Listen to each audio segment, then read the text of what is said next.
That day, the main character encountered a witch. His name is Mugura Tooru, and he's invisible. But more precisely, it's not that he can become transparent or something. It's just that people practically don't notice his presence. For example, the hero once had his desk taken away with the words that an empty table was taken away. And the main character just stayed sitting with the book on only one chair.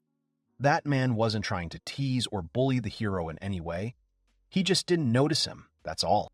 One day, his teacher simply forgot that the hero even existed and removed his desk, although after that he still apologized to the main character. Tooru Mugura says that he does not want to repeat himself, but still reports again that no one is laughing at him, and no one is teasing him. He is concentrating on the fact that this should not go on forever, and that he needs to assert himself in front of everyone. After a while, the main character has such an opportunity, as a dialogue unfolds in the classroom in which the guys say they want to play Deifugo. And they also start a dispute about who loses. He pays off. At this point, Mugura Tooru wants to speak. But after weak attempts, the hero realizes that no one pays attention to him, as his classmates continue the dialogue, enthusiastically discussing some kind of series. Tooru realizes that he can't even get the words out of himself. He thinks about what a mumbler he is, and that he would have to spend all his school years like this, like a simple decoration in their classroom. The main character thinks that everything is lost for him. But at this moment, some girl who entered the classroom begins to address the class. She loudly asks her classmates if they really took Toru's desk again. She asks the guys to think about him at least once, and then he tells them to put the desk back in its place. Mugura joyfully greets the newcomer, calling her Harunaga, and the guys who took away the hero's desk are surprised to find him. Classmates ask Mugura about how long he was sitting there, and when he tells them that he was there all the time, they tell him to stop with his disappearances, and then ask the hero to say something next time. Harunaga stands up for the main character. She asks not to yell at him, since it's not his fault at all. The person to whom she says this begins to apologize to the girl, and she remarks to him that he does not need to be in front of her. Harunaga Sumugi has been the protagonist's childhood friend since elementary school. She is a popular and kind girl who always has a smile on her face, and according to the hero, her mere presence in the room makes it brighter. Tooru thinks that the girl is his complete opposite, in every sense. While he is thinking, the girl smiles sweetly at the hero, which makes Mugura very embarrassed. The heroine brings his desk for Tooru, for which he is a little embarrassed to thank her, to which the girl replies to the main character that it's not worth it. At this moment, Tooru thinks with a smile on his face that sometimes even his own family forgets about him. But she, Harunaga, always notices him. But something continues to disturb the hero. After some time, walking down the street, the hero thinks about something. He thinks about how he can't get into a conversation with the guys again. The hero thinks that if it wasn't for Harunaga, they wouldn't even notice him. He realizes that he is an invisible man, and he will have to be like this for eternity. The hero compares himself to tasteless chewing gum. People passing by hear him. At this moment, the hero suddenly stops. He thinks he can't live with this forever. Therefore, Tooru decides to get rid of his pessimism first. He decides to start doing what he likes, and finally decides to change his life. He seriously thinks about what he loves most in the world, and he realizes that he is most attracted to washing stray kittens. This is a secret hobby of the hero. It becomes possible due to his invisibility. Even the most careful cats do not pay any attention to Tooru at all. Cats are adorable when they think that no one sees them. They calmly go about their business. The main character freezes for a short time and then realizes that, in the end, even in his favorite business, he is just an empty place. And in desperation, the hero gets down on his knees. And even worse, he watches cats and cats deliberately hiding, further aggravating the situation. Tooru Mugura thinks that he is completely hopeless, and that one day he may simply disappear from this world without leaving a trace. The main character suddenly, with a sad look, draws attention to a passing black cat, which he's been following all this time. He notices that this animal is alarmed and wary, and then thinks that perhaps the reason for this is that she wants to hide her food. And after that, the main character mentally asks the black cat not to worry, because no one sees her except himself. But immediately after these words of the hero, the black cat begins to speak humanly. She utters the phrase that everything seems to be clean, and after that, To Toru's intense surprise, the black cat begins to transform strangely. This elegant animal turned into a beautiful, dark-haired girl, previously a cat. The girl sighs heavily, and then begins to talk about how, after turning into four-legged animals, her thighs are like lead. At the same moment, scared by the whole situation, Mugura plops to the ground, and suddenly, a dark-haired, beautiful girl who turned from a cat finally turns her attention to the frightened hero. She gets very scared, surprised by such a sudden appearance of a man, to which the main character retorts to her by saying that she herself has recently become a cat from a girl. The main character thinks about the strange outfit of the dark-haired girl in front of him. He thinks about who she could be, as well as who the heroine's outfit reminds him of. But she interrupts his thoughts.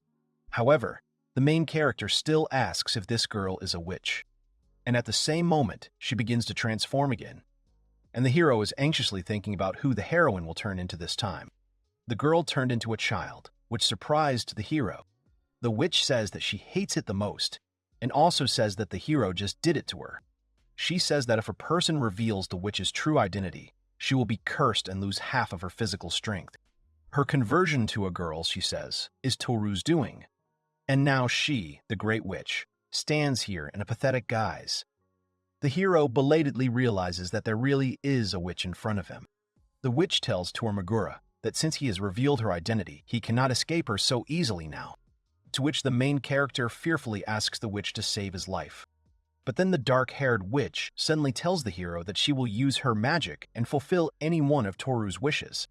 The main character is extremely surprised at how the circumstances turned out, so the witch has to repeat her words to him again.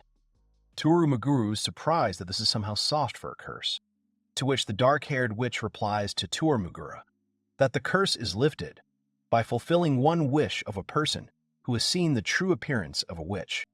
And when Toru Mugura finally understands the meaning of the current situation, the dark-haired witch begins to hurry him, and also asks him to make exactly the wish that she can fulfill as soon as possible. The main character is thinking about his desire. He is immersed in memories from childhood, where the only person who noticed him was Harunaga, and his girlfriend stood up for him, even when the main character was accused by adults. An adult aggressively asked little Toru Mugura why he had left the lesson. He's been told many times to be with everyone. The little boy makes excuses, saying that he did not go anywhere, but he speaks too softly. Someone says Toru didn't go anywhere. The hero's childhood friend says that Toru always comes to lessons 5 minutes before they start. She tells the teacher that Toru is the only one from the class who always brings the teacher's favorite red chalk. And after Harunaga turns to Toru Muguru, supporting the main character, she tells him that everything is fine and that she sees him perfectly. After a series of flashbacks, the main character tells the witch that he is an invisible man. He says of himself that he is a characterless squishy, a mumbler and a weakling. Toru Mugura hates it in himself. Therefore, the main character tells the witch that he wants to be brave, at least to tell one girl that he really likes her. Therefore, he wants to stop being an empty place. The main character desperately tells the witch that he is hopeless, that he cannot change in any way, even if he hates himself. He tells the dark-haired witch that if she can really fulfill his every wish, then let her help him change. And the dark-haired witch asks the main character if this is really his desire. She tells him that with her magic, for example, she can even make him a millionaire in an instant. And when the witch is convinced of the hero's desire to change, for some reason she calls him names. She declares that such snotty, worthless desires infuriate her the most. She tells the main character that she is giving him one last chance to think it over carefully and wish for something simple. 5 quadrillion yen, or something like that. The dark-haired witch sighs heavily, closing her eyes, and then tells the main character that desire is desire. And if it is not sincere, then its fulfillment will not remove the curse anyway. So she accepts it and will do her best. And then the witch says that first of all, she needs to look at the girl that the main character liked so much. Therefore, both heroes arrange a mini surveillance of the same Harunaga. After that, the dark-haired witch asks the main character if he has heard the phrase that you can't jump over your head. To which the main character tells her that he understands everything perfectly and that he knows that he is not worthy. To which the witch asks him not to be so self-critical. And the witch also tells the hero not to worry, as she will take care of everything. A little mind control magic and even a beauty not his size would throw herself at his neck. But the hero stops her, saying that you can't just brainwash his girlfriend. To which the witch tells him that for a weakling, he is surprisingly persistent. Toru Mugura tells the witch that he does not want Harunaga to change, since only he wants to change. The witch says that she understands that the main character wants to raise his self-esteem and impress Harunaga with his confidence. And then he says they'll try something. And the next moment, she creates some kind of scary monster. And the main character is scared and asks the girl what kind of monstrous thing it is. The dark-haired witch says that this monster is a golem, and she created it with her magic. She declares that she will order this creature to attack Harunaga, and he, Toru Mugura, like a knight, will run out and save that girl. To which the main character tells the witch that he doesn't stand a chance against this golem. To which the witch calms Toru down. The girl calmly tears off a small piece from the monster. The dark-haired witch tells the main character that she made a golem out of soft tofu. Therefore, Mugura is able to cope with him, even with his puny little hands. And Toru Mugura suddenly asks the witch what would happen if he, Toru, abruptly ran out and started hitting that monster. He would scare Harunaga a lot, instead of liking her. To which the dark-haired witch tells the main character to try to make his movements look cool.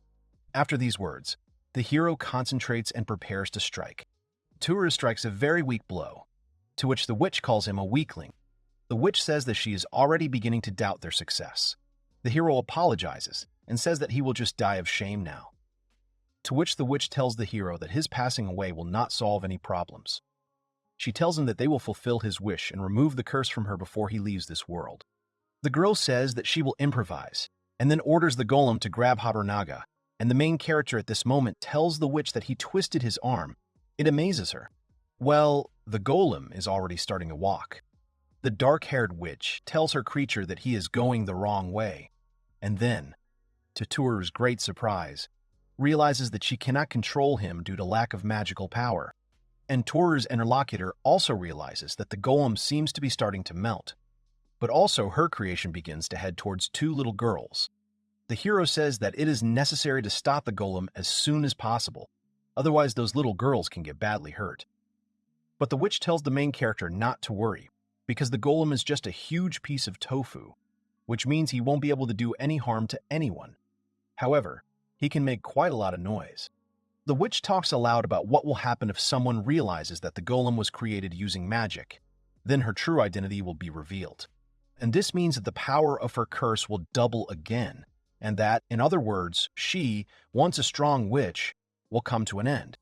And then, to the extreme shock of the main character, the witch with a serious expression tells him that his guts will explode and he will leave this world. The main character, upset, asks the dark-haired witch about why it turned out that his life is now in serious danger. To which the dark-haired witch tells him that such things as wish fulfillment are always fraught with risk, and now their destinies are firmly intertwined. After that, Toru Mugura, scared, tells the witch that since his life is in danger, then let her no longer do such things that she, the dark-haired witch, is unable to control. To which his interlocutor says that she did not think that this curse would take away so much of her own energy. Toru Mugura asks his interlocutor if there is any way to somehow restore her selected strength. To which the girl replies that she can just wait, although it will take some time. Although there is still a way to make up for it immediately. But after a little thought, she tells the hero that she can't do it right now. And the main character asks her what they should do now. The hero reflects that the fact that the golem is walking around the city will not break the witch's disguise, and if they leave now, then no one will guess that this is her handiwork, and besides, the golem will not cause harm. Mugura thinks that he is a weakling, an empty place. He hates it in himself, and after these words, the hero rushes to the golem. Toru Mugura thinks that he is completely hopeless. But even so, the main character still shields defenseless little girls with his body to protect them from a monster that they don't even know exists. The main character thinks that even if they don't get hurt, they can get very scared because of his fault. That's why Toru couldn't just leave them and run away. And at the same moment, the golem completely melts in front of the main character, and the girls turn questioningly at the noise behind them. Toru Mugura, completely confused, tries to tell the girls that this is not what they thought, that there is no magic at all, but the girls don't notice anything. They say they imagined it. The hero is surprised, and the witch irritably remarks that she did not think that such a thing was even possible. She tells the hero that he really didn't seem to be joking when he said that he was invisible, and that his aura of invisibility is so strong that it can hide even a golem. The hero says in a panic that he does not believe that his presence can hide such a supernatural thing from prying eyes. He thinks that in this way he will never be able to get rid of his supernatural gift. The witch is trying to calm the hero down. She tells him that although the ability is specific, it's not that bad. After all, at least thanks to her, they were not revealed and the little girls were not afraid. And strangely enough, but perhaps its invisibility is its main highlight. These words catch the hero's attention. They confuse him. He confusedly tells the dark-haired witch that this is the first time he has been told such a thing. The heroine says that the golem is no longer a problem, but now we need to do something with its remains. And she asks the hero to close his eyes for a second. The main character does not understand why he needs to do this, and the witch tells Tooru that someone can pass by and see the golem. Therefore, Mugura obediently closes his eyes, and at that moment, the witch approaches Tooru and kisses him. The hero is incredibly confused. He looks at his companion and she pulls away and snaps her fingers. She says it's a completely different matter now. The hero is still in shock. The witch informs him that the kiss restores magical energy. Mugura tells her that he has never heard of such a thing. The girl says that through a kiss, a person's physical strength is transformed into magic and transferred to the body of a sorceress. In this way, you can restore magical energy if necessary. His interlocutor says that immediately after the kiss, she had to spend money on a spell. Therefore, he suggests Mugura Tooru to repeat it again. Tooru confusedly tells the girl that he is terrible at this, and also he wants his first kiss to be special. The witch tells him not to worry, as this will no longer be his first kiss. It confuses the hero. Tooru tells the witch that she told him before that she would not be able to restore magic power now, and the witch tells him that she just gave Tooru the opportunity to manifest himself. She asks the hero about how he feels, if he is more like the person he wants to become. The hero is excited by these words. He says just a little bit, and the witch does not let him finish and kisses Tooru again.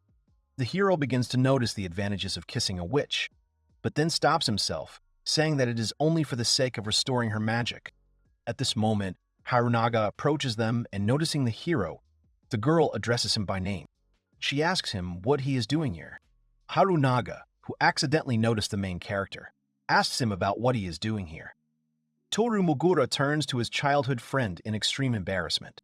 The main character is panicking about whether Harunaga saw his kiss with the witch. He thinks that he urgently needs to justify himself, because from the outside it would look like he kissed a child. Tooru froze and looked at the witch in confusion. At that moment, as if understanding Mugura's silent request, the dark-haired girl gets up and walks straight towards Harunaga. Standing in a cute pose, the girl, addressing the newcomer, asks her if she is, by chance, Tooru's girlfriend. The main character is very surprised by such a change of scenery and such a presentation of the situation.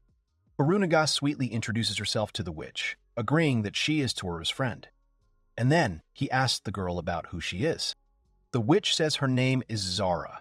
She happily declares that she just arrived at her cousin's house today. And then, still smiling, she tells Harunaga that she was glad to meet her. Harunaga asks Zara again if she is Tooru's cousin, to which the witch immediately agrees. And then Zara tells Harunaga that her brother, the main character, got something in his eye. And the witch asks Tooru's friend to look, under the pretext that she herself could not see anything. All this time, the hero, who was sitting silently, reacts with embarrassment, and at the same moment, Harunaga tells Zara with a joyful smile that of course she will look. She asks Muguru to come over, and then begins to look at the hero's eyes very closely. Tooru, of course, is very embarrassed, and after a few seconds, he already breaks away from Harunaga with the words that everything is already fine, and that it's just an eyelash. And then the main character jumps back to the witch in embarrassment. He says that it's time for them, and says goodbye to Harunaga until tomorrow. Left alone, Harunaga thinks that Tooru is a little strange today. After a while, the witch tells Tooru that she tried her best for him, but it would be no use if he was so shy at the sight of him. The main character apologizes, saying that he's just not ready yet, and that his heart almost jumped out of his chest. And then, In great embarrassment, he asks the witch about what kind of joke this was with his cousin. To which Zara replies that he stood up like a tree stump himself, so she had to improvise, and tells him that let him consider it a lie in the name of salvation. And also, the witch cunningly tells Tooru that at least next time she won't arouse Harunaga's suspicions. Mugura thinks that the witch is right in this sense. The main character, Tooru, confusedly asks the witch about what she is going to do next. Does she want to brainwash Harunaga? Then the hero wants to say something else, but he cannot finish and faints, much to the surprise of his companion. Mugura wakes up in his house. After waking up, he abruptly jumps up on the bed and is surprised to find himself in his own house. He thinks that everything that happened to him before is just a dream. Both the witch and the desire. He thinks that he just dreamed it all. The hero sighs with relief and happily says that it was just a strange dream. But at the same moment, the witch sitting on his bed asks the hero if he has finally woken up. The hero screams in fear. As soon as Tooru calms down, he begins to carefully find out from the interlocutor whether she is real. The witch tells him to wake up already. The hero suddenly draws attention to the fact that the witch has somehow become bigger. The witch replies to him that she was able to restore some of her magical power. And that's why I was able to get closer to my true appearance. The girl leans towards the hero, and then informs him that in this form she is his age. The hero confusedly asks the witch what she means. The witch asks the hero if he wants to try again, because kissing her in this form will feel even better. The hero recoils from Zara in embarrassment. He asks her to stop joking, and then adds that without a kiss, she simply would not have replenished her strength. And then Tooru thinks about it and says that since she has become bigger after the kiss, she will be able to return to her former form without removing the curse. The witch understands what Mugura is trying to tell her. She begins to explain to the hero that every witch has been taught this since childhood. And, to Tooru's surprise, she pulls out a glass of liquid from somewhere. She asks the hero to imagine that this glass is a magical vessel inside each witch, and the water in it is magical energy. She is not afraid to use it, because if she drinks from the vessel, she will be able to fill it with water again. However, the glass may crack and split, which is why such a picture scares me. And the witch continues. She says that now this glass looks like a pressure vessel of a curse, until it is removed and the crack is repaired. And no matter how much the hero fills the vessel, the energy will flow out of it. Mugura begins to grasp the essence of what has been said. Zara says that she must lift the curse in order to regain her true form. Until then, you'll have to make up for the magic with kisses. And then the girl menacingly asks Tooru that she hopes he doesn't regret that his first kiss happened to her, since she won't leave him alone until the curse is lifted. The hero agrees. The witch tells Tooru that he needs to eat first so that next time he doesn't fall off his feet so easily. She tells him that she didn't want to use magic to avoid revealing her identity. The hero perplexedly asks the witch about the next time, and then, in great embarrassment, he asks the heroine a question about whether she is going to continue kissing him. The witch angrily replies to him that she has already told to replenish her magical power. And then she gently asks the hero if he really hates kissing her so much. The hero is confused. He does not know what to answer the witch correctly. He's trying to say that he's not disgusted, but he's very much immersed in his emotions. And the witch tells him that she understands. After that, the witch seriously tells the hero that everything depends on him, because his desire is to become brave enough to confess to Tsumugi. She tells him to do it faster, and then they will disperse faster. And then they will disperse faster. Tooru realizes that the witch is right. But at this point, he starts talking about how it's okay for trash like him to sit and shiver in a corner. And what if he confesses to Harunaga? Suddenly she will stop treating him the way she used to. The witch asks him to stop whining. The witch asks Muguru. She says that she may not understand something, but he is afraid to admit Harunaga. But at the same time, he made a wish about the courage to confess. The main character confusedly tells the witch that if he decides to tell his girlfriend about his feelings, he will be able to make any decision she makes, so the witch does not need to influence Harunaga with magic. A witch with a scary expression on her face wishes the hero to die. And when he fearfully asks her again, she replies that the curse is not lifted if the desire is not sincere. and then he asks Tooru if he has forgotten about it. And then the witch menacingly asks the hero if he really wants to say that his most cherished desire is to admit to the girl and be refused. She asks him when he will finally stop soaring in the clouds. If he's afraid that Harunaga will reject him, then they should switch roles. To force Mugi to confess her feelings to him herself. When Mugura is embarrassed, the witch tells him that Dentor will no longer have to worry about being rejected. But the hero considers this unrealistic. He confusedly tells the witch that Harunaga will never admit to him. The witch notices his condition. She tells the hero to wipe his sadness from his face and cheer up. She approaches Tor and tells him that everything is fine and that this is a completely fulfilled wish. For some reason, the hero is embarrassed by these words. His interlocutor, holding out her hand to Tor's face, tells the main character that she, the witch Zara, will help an empty place like him change. The witch strokes the embarrassed Muguru on the cheek. At this moment, the hero admits to himself that he wanted to gather all his courage into a fist and confess to Harunaga. But he was always shy in front of her. And at this moment, the hero tells the witch that even if next time he gets scared again and tucks his tail, let her help him confess. The hero, embarrassed, loudly declares that he will do everything possible to please Harunaga, so he wants her to be with him. The witch turns away a little, suppressing her laughter, and then praises the mood of the hero. She adds that in this case, brainwashing can wait. The main character carefully asks the witch that her name is really Zara, and the girl answers him that this is a pseudonym, since the real name sounds more complicated. The witch suddenly tells the main character that their goal is now clear, and then he asks the hero about his family. He says his parents are on a business trip abroad. When Zara finds out that Toru Mugura lives alone, she tells him that it's cool. This means that she doesn't need to spend magic to convince people that they are one family. At this point, Toru Mugura asks the witch if she really decided to live with him. The girl answers him that it was actually logical. He has the whole house at his disposal. And then the witch explains to Tor that she cannot return to her world, as it will be too energy-consuming. And with her energy reserve, she will only be able to open the gate once now. And besides, Zara doesn't want other witches to see her like this. The hero says that he did not know that such a form was unacceptable to witches. The heroine says that she is very tired, and with these words, she spreads a bed with magic right in Toru Mugura's room. The hero is first surprised by what he sees, and then tells her to stop and asks the witch if she is really going to sleep in his room. The main character says, addressing the witch, that she can stay in the house, but let her sleep in another room, in the living room, for example. To which the witch Zara says that she will not stay alone, as it is uncomfortable for her. And the hero notices that this is a surprisingly sweet reaction. She asks Toru to wake her up for dinner. He understands that now he has to treat her. The witch had already fallen asleep with a book in her hands. The hero looks at the sleeping woman, thinking that now she will live with him until his wish is fulfilled. The witch turns over, confusing the hero with this, and he quickly wraps the girl in a blanket. The hero thinks that it would be better for him to hurry up at the fulfillment of his own desire. Toru's heart is beating hard. The next day at school, the hero realizes that he has not been able to sleep, so it's just unrealistic when a girl is sleeping a step away from him.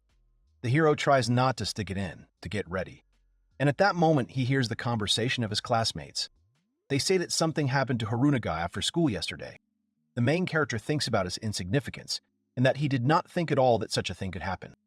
The guys in the class say that she was walking with her boyfriend.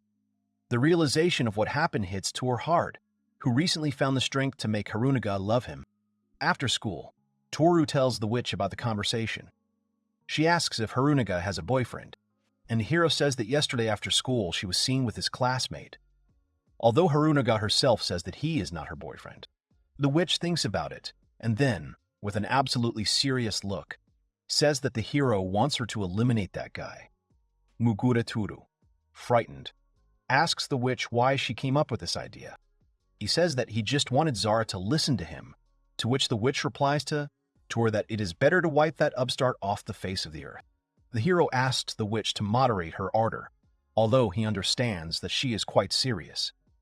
The witch advises the hero, in this case, to gather all his courage into a fist and fight off Harunaga, break off that guy's whole buzz. And then the witch notices something worriedly. This is Harunaga walking with a very handsome and tall young man. Even the people around are discussing the walking couple, saying that that guy, Rindo, is very cool. And then they ask questions about whether he is really dating Harunaga. At this moment, the witch presses Tooru against the wall, hiding him and herself. She tells the hero, pointing to a passing couple, that it's them. And the hero wonders why they are hiding. The witch tells the frightened and confused Tooru that there is nothing to catch their eye, as they need to act. Rindo is a guy who is noticed everywhere and everything. Tooru thinks that his opponent is his complete opposite. At the same moment, the witch Zara reaches out her hand to Mugura. And the next second, she's already kissing Tooru. When the girl pulls away, the hero looks at her with great embarrassment. The main character reminds the witch that she still has plenty of energy. At this point, the witch tells him that it's just in case, to be sure that there is enough energy. The witch confidently declares that it is necessary to prepare well for a meeting with such a handsome man as Rindo. The witch dresses up and then asks the hero what he thinks she looks like. Tooru hesitantly calls Harunaga, who happily turns to him. When he sees the witch, he asks the hero who this woman is, to which the witch is responsible for the fact that she is also his cousin, Zara's sister, and introduces herself to Harunaga as Zana. Harunaga asks again about the relationship of the two fictional sisters, and Zana assures the girl that Zara told her about Tooru's friend. At this point, Rindo turns to Harunaga with a question about whether his companion knows the newly arrived girl, to which Harunaga replies that she is Tooru's cousin. Rindo asks again, not understanding what kind of person he is talking about. And at this moment, the main character greets Rindo. The guy is very scared, because he does not understand where Mugura came from. At this moment, the witch thinks that Tooru has been here all this time, and then she realizes that it is better not to tell Rindo about it. The witch is a little embarrassed to ask who this beautiful young man in front of her is, and if he is Harunaga's boyfriend. At this point, a very confused Harunaga says that they made a mistake. Rindo and she just met at the admission ceremony and ended up in the same class. And then Rindo also moved to her neighborhood, so now they're neighbors. After these words, Zana screams that they have lost the storyline with this heroine. Tooru and Harunaga react without understanding. Tooru and the witch step aside. The main character asks her what she is saying and what the storyline is, to which the witch responds to the hero so that he can judge for himself. It's like in that visual novel that Mugura played. She tells him that he is just a childhood friend and that he cannot compete with such a handsome prince.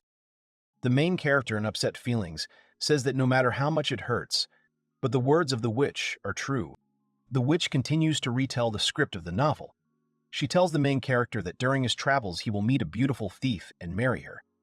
Tooru tells the witch that Harunaga was with him in a difficult moment of his life, and then he asks her not to go into her own save files without his permission.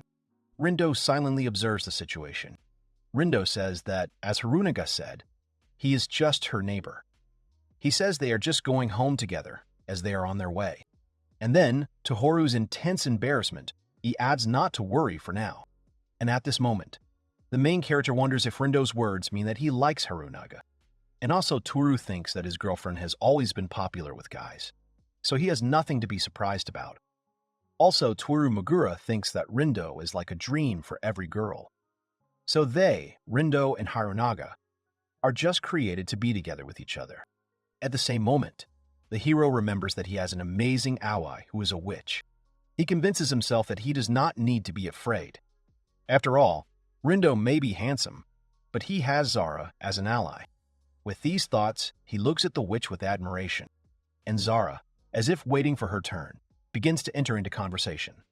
She asks Harunaga about what happens. She is not Rindo's girlfriend, and then, with a sly smile, the witch begins to reveal the idea.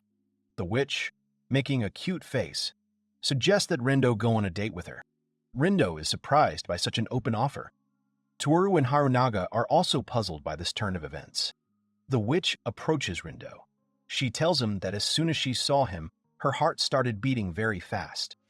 Rindo, even more shocked by such pressure, tries to step back. But the witch continues. He tells the hero that he may not be interested in mature women like her, to which Rindo responds with a denial. And then Zara asks him if his words mean that everything is fine. And already using all her witchcraft, she again asks Rindo if he will go on a date with her. Rindo looks at the witch in fascination, and then sweetly replies to her that, Of course, they are going on a date. The witch rejoices at the situation, and Toru, who is watching everything that happened, thinks about what the witch has just done. And then Zara suddenly says that in that case, Toru can go home with Tsumugi. Toru and Harunaga's surprise, Zara leaves with Rindo, telling him that he is a cutie and that his skin is as velvety as her younger sister's. She has an inhuman beauty. Harunaga confusedly tells Toru that his cousin is very persistent. But at this very moment, Mugura is only thinking that right now he can go home with Harunaga. Toru thinks that this is a chance for him to be alone with his girlfriend. And then the hero excitedly thinks about what would happen if Zara did something to Rindo. The hero remembers the witch's words about whether he wants her, Zara, to eliminate Rindo, and then asks Tura to leave this matter to her. The hero is scared and thinks that the witch will get rid of Rindo without hesitation. The hero thinks that he's finally alone with Harunaga. But saving a person's life is more important. Aloud, the hero tells his girlfriend that he's very worried about the couple. He says that he will follow them. Harunaga, a little surprised, agrees with the hero. But when Toru already wants to leave her, the girl gently takes his hand, which makes the main character very embarrassed, and he turns to Harunaga questioningly. His girlfriend sighs and then addresses the hero by name. She wants to say something to him. And then, very confidently, she tells Toru that Rindo really isn't her boyfriend. Both characters react to this with embarrassment. Toru tells his girlfriend that he understood her. Harunaga apologizes to the main character for the fact that she shouldn't have filled his head with something like that. And then, telling Toru that they will see each other tomorrow, Harunaga runs away towards his own house. Toru is confused and thinks about what is wrong with his girlfriend, and is she terribly tired of all these rumors. He also thinks about the fact that Harunaga squeezed his hand very hard. But moving away from the situation with her friend, Toru quickly remembers about the witch. He excitedly says that he needs to find Zara. He also expresses the hope that she did not have time to spoil anything. The hero runs towards the departed couple. At the same time, Zaina, walking with Rindo, claps her hands. At the same moment, Rindo, as if waking up from a dream, begins to shake his head from side to side. He doesn't understand where he is, and the witch says that her energy has run out, which means that the effect of the spell has dissipated. Rindo looks at the shrunken heroine, and with a scary face, asks her who she is. And the witch, in response to Rindo, also with a scary face, asks the hero if they will hang out a little, and addresses him as a big brother. Meanwhile, Toru, already exhausted, is trying to catch up with the couple. Rindo has a strange expression on his face. He still can't understand what happened, and he is already starting to approach the grinning witch when Toru appears right at the same moment. He appears and hugs the witch from behind, saying that it's not worth it. Zara is a little scared by the appearance of the hero, and then she makes a remark to the hero so that he no longer grabs her from behind. The witch then asks Toru what's wrong with Tsumugi, because she helped arrange a date for the two, to which Mugura excitedly replies to her that he can't go on a date if she's going to kill a man. Zara replies that she hasn't done anything yet, so far. At this point, the characters notice that Rindo has turned around and is starting to leave. The witch notices aloud that her recent companion has disappeared, but then he adds that there is nothing wrong with that. And when Toru asks her what her "it's okay" means, after all, she became a baby again. And then the main character asks the witch if Rindo saw how she turned into a child. To which Zara calmly replies that he saw it. But immediately she asks the main character not to worry about the curse this time. She repeats that everything is fine. But the hero tells her that he is excited, as his life depends on it. And then Toru says that Zara's life is too, by the way. He tells her that she used magic in front of the whole city. Toru adds that you can't do magic so frivolously. The witch asks the hero if he understood what he had just said. After all, telling a witch not to use magic is like telling a fish not to swim in water. But it's all for the best because she has a new plan. The witch notifies the shocked hero about this with a sly face. Zara tells Mugura to stomp home while she starts preparing. The hero agrees with the witch, but he is a little scared by the thought of preparation. After a while, Zara points her finger at her lips and tells the main character that before that, she will have to replenish her energy supply, of course. This confuses Tora, The witch asks him to come closer, and the main character at this time thinks that she wants to kiss him again, and also that it greatly embarrasses him. And at the same time, Zara stares at the blushing Tora. Suddenly, the main character sits down on his knees and selflessly tells Zara that it's okay and asks her to end it. To which the witch, amused, tells the hero that he is going to do seppuku, and then seductively tells Tormagura not to deny that he likes this business.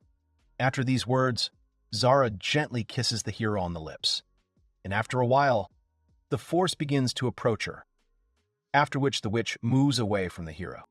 The witch, who has already changed her appearance a little, thanks the hero and praises him, calling him a good boy, and then she tells a very confused Tor that she has to go now, but at the same second, the main character falls. The witch talks out loud about how she seems to have gone a little overboard and decides to bring Tuora home first. The next day at school, the main character thinks that Zara never returned home yesterday. She said she had a plan, so Mugura was wondering what the witch was up to. At the same time, the main character notices a small group of girls and wonders if it's not Rindo. All the girls surround the handsome man who has come. They greet him and overwhelm him with all sorts of sweet compliments. Toru at the same time thinks that Rindo is popular, as always. At the moment of the hero's reflections, someone begins to sit at his desk, although he himself is sitting at it. The hero continues to reflect on the fact that Zara told him that everything was fine.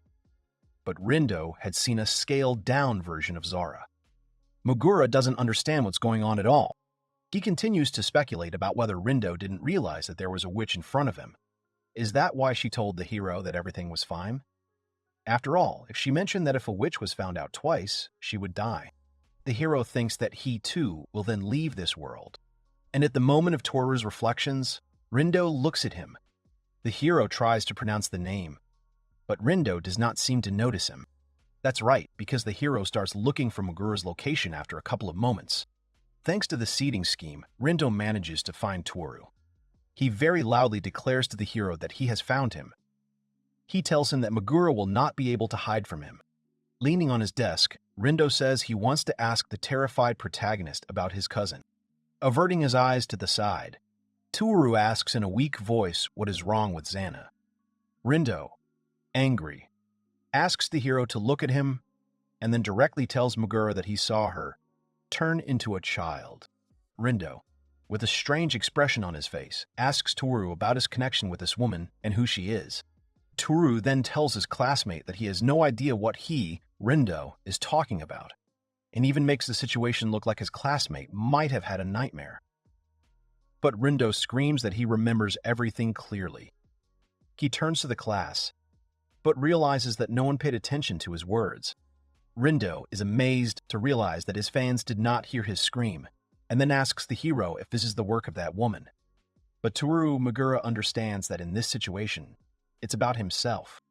He dejectedly thinks that his aura of invisibility overlaps even the aura of Rindo's omniscience. He thinks that he is somehow afraid for his own future, and a little sad. Rindo tells Toru that this is strange, since next to the main character he is completely ignored, even if he himself is trying to stand out. At this time, the teacher enters the classroom. Greeting the students, he asks them to take their seats. When everyone is in their seats, the teacher says that a new student was transferred to their class for no reason. Toru wonders who it could be, and under the confused and joyful glances, someone enters the classroom. Much to the surprise of the main character, this newest student turns out to be a witch. The teacher says that the newcomer's name is Sazurashi Zarami. He asks to love and favor her. The hero exclaims in amazement that it is Zara. Rindo is also surprised by this turn of events, but the witch does not pay attention to any of them. The teacher thinks out loud about where the witch will sit, but she quickly solves this problem, saying that it would be great with Toru. What the teacher does not protest. The witch familiarly greets the main character, and he timidly whispers to her about what the hell she forgot at school, also in the image of a new student.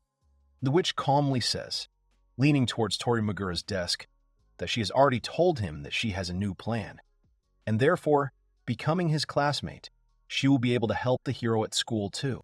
And then she adds to the hero, confused by the whole situation, that she is pleased to meet him. and she also asks him to take care of himself. The witch Zara suddenly becomes the classmate of the main character, so Tooru does not understand at all what is happening now. Zara tells the hero that she is in a human school for the first time, and then asks Tooru about what their first lesson will be. And realizing that she will have math, the witch declares that it is boring. The hero tries to draw Zara's attention as his classmates surrounded the new student from all sides. They eagerly ask the witch about where she transferred from in the first place.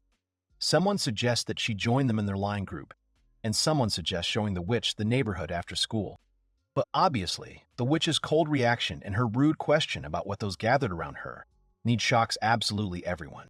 All her classmates tell her that they probably got ahead of themselves a little, apologize to her, and then say that they will see each other later and walk away from the frightening Zara.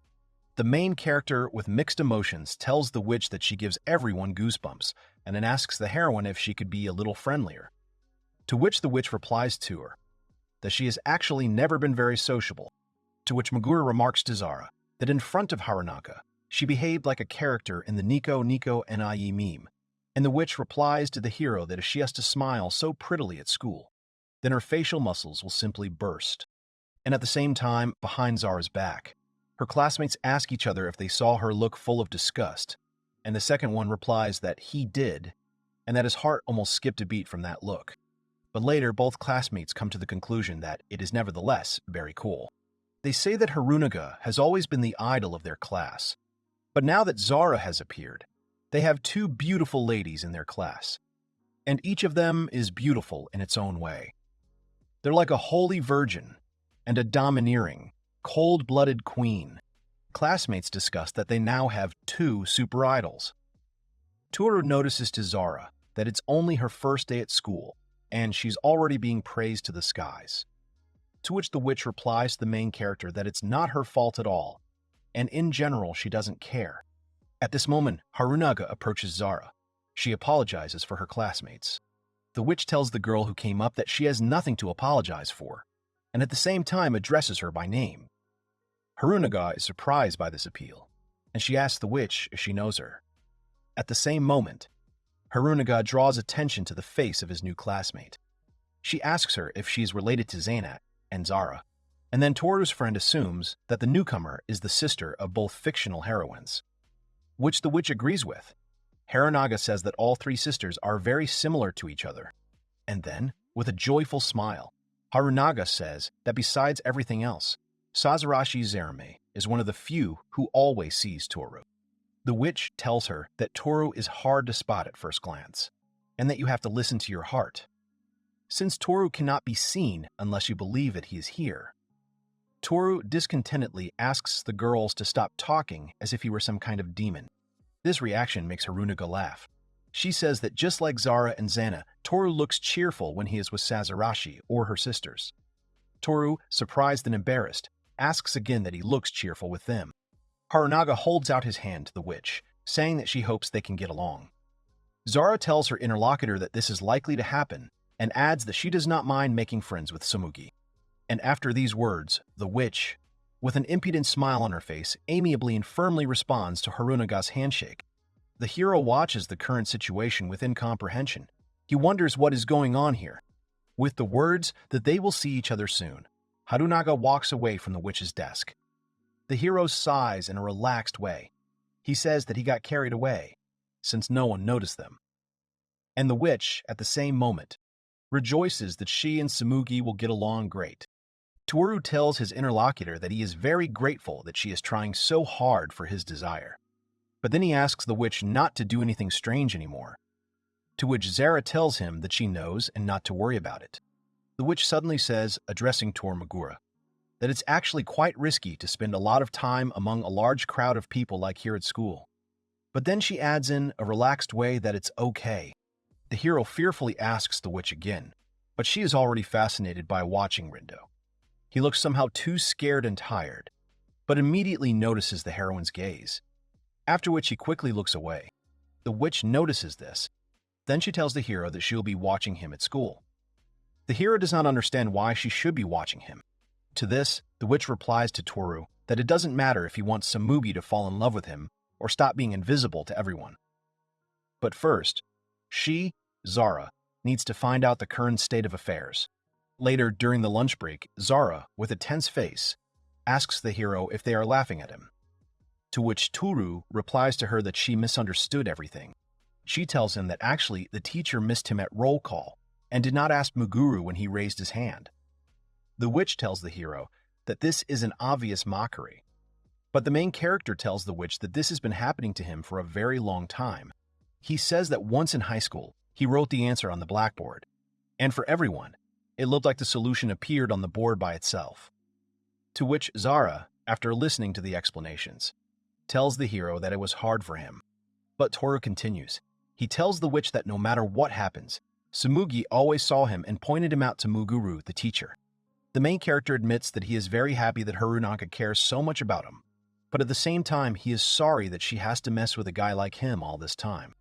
At the same moment, the witch tells Tooru that in this case, she, as his older sister, will take care of his younger brother, and she declares that now she will try to make it as visible as possible.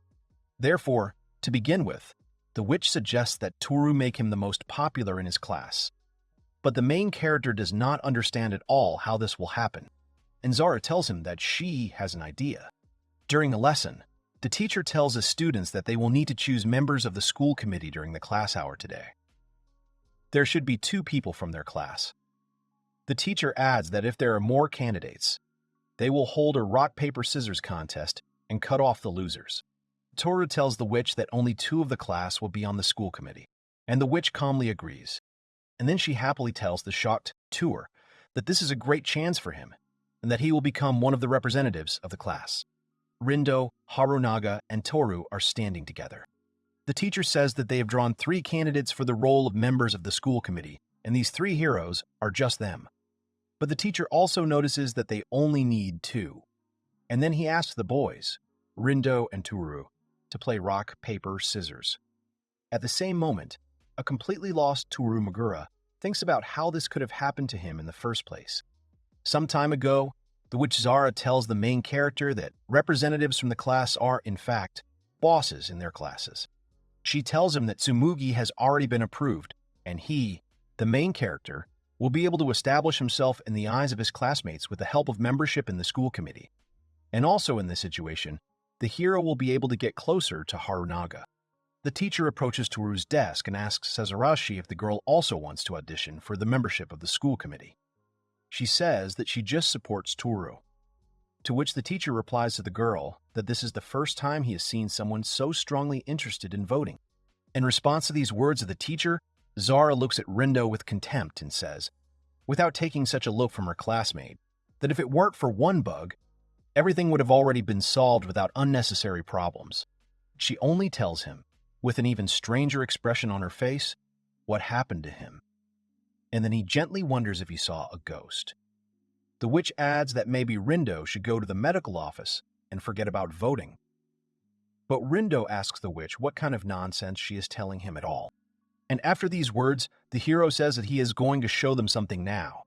And he addresses his fans with a beautiful facial expression, calling them cuties, which of course makes the girls very much and joyfully embarrassed. The girls behind Rindo begin to cheer him up.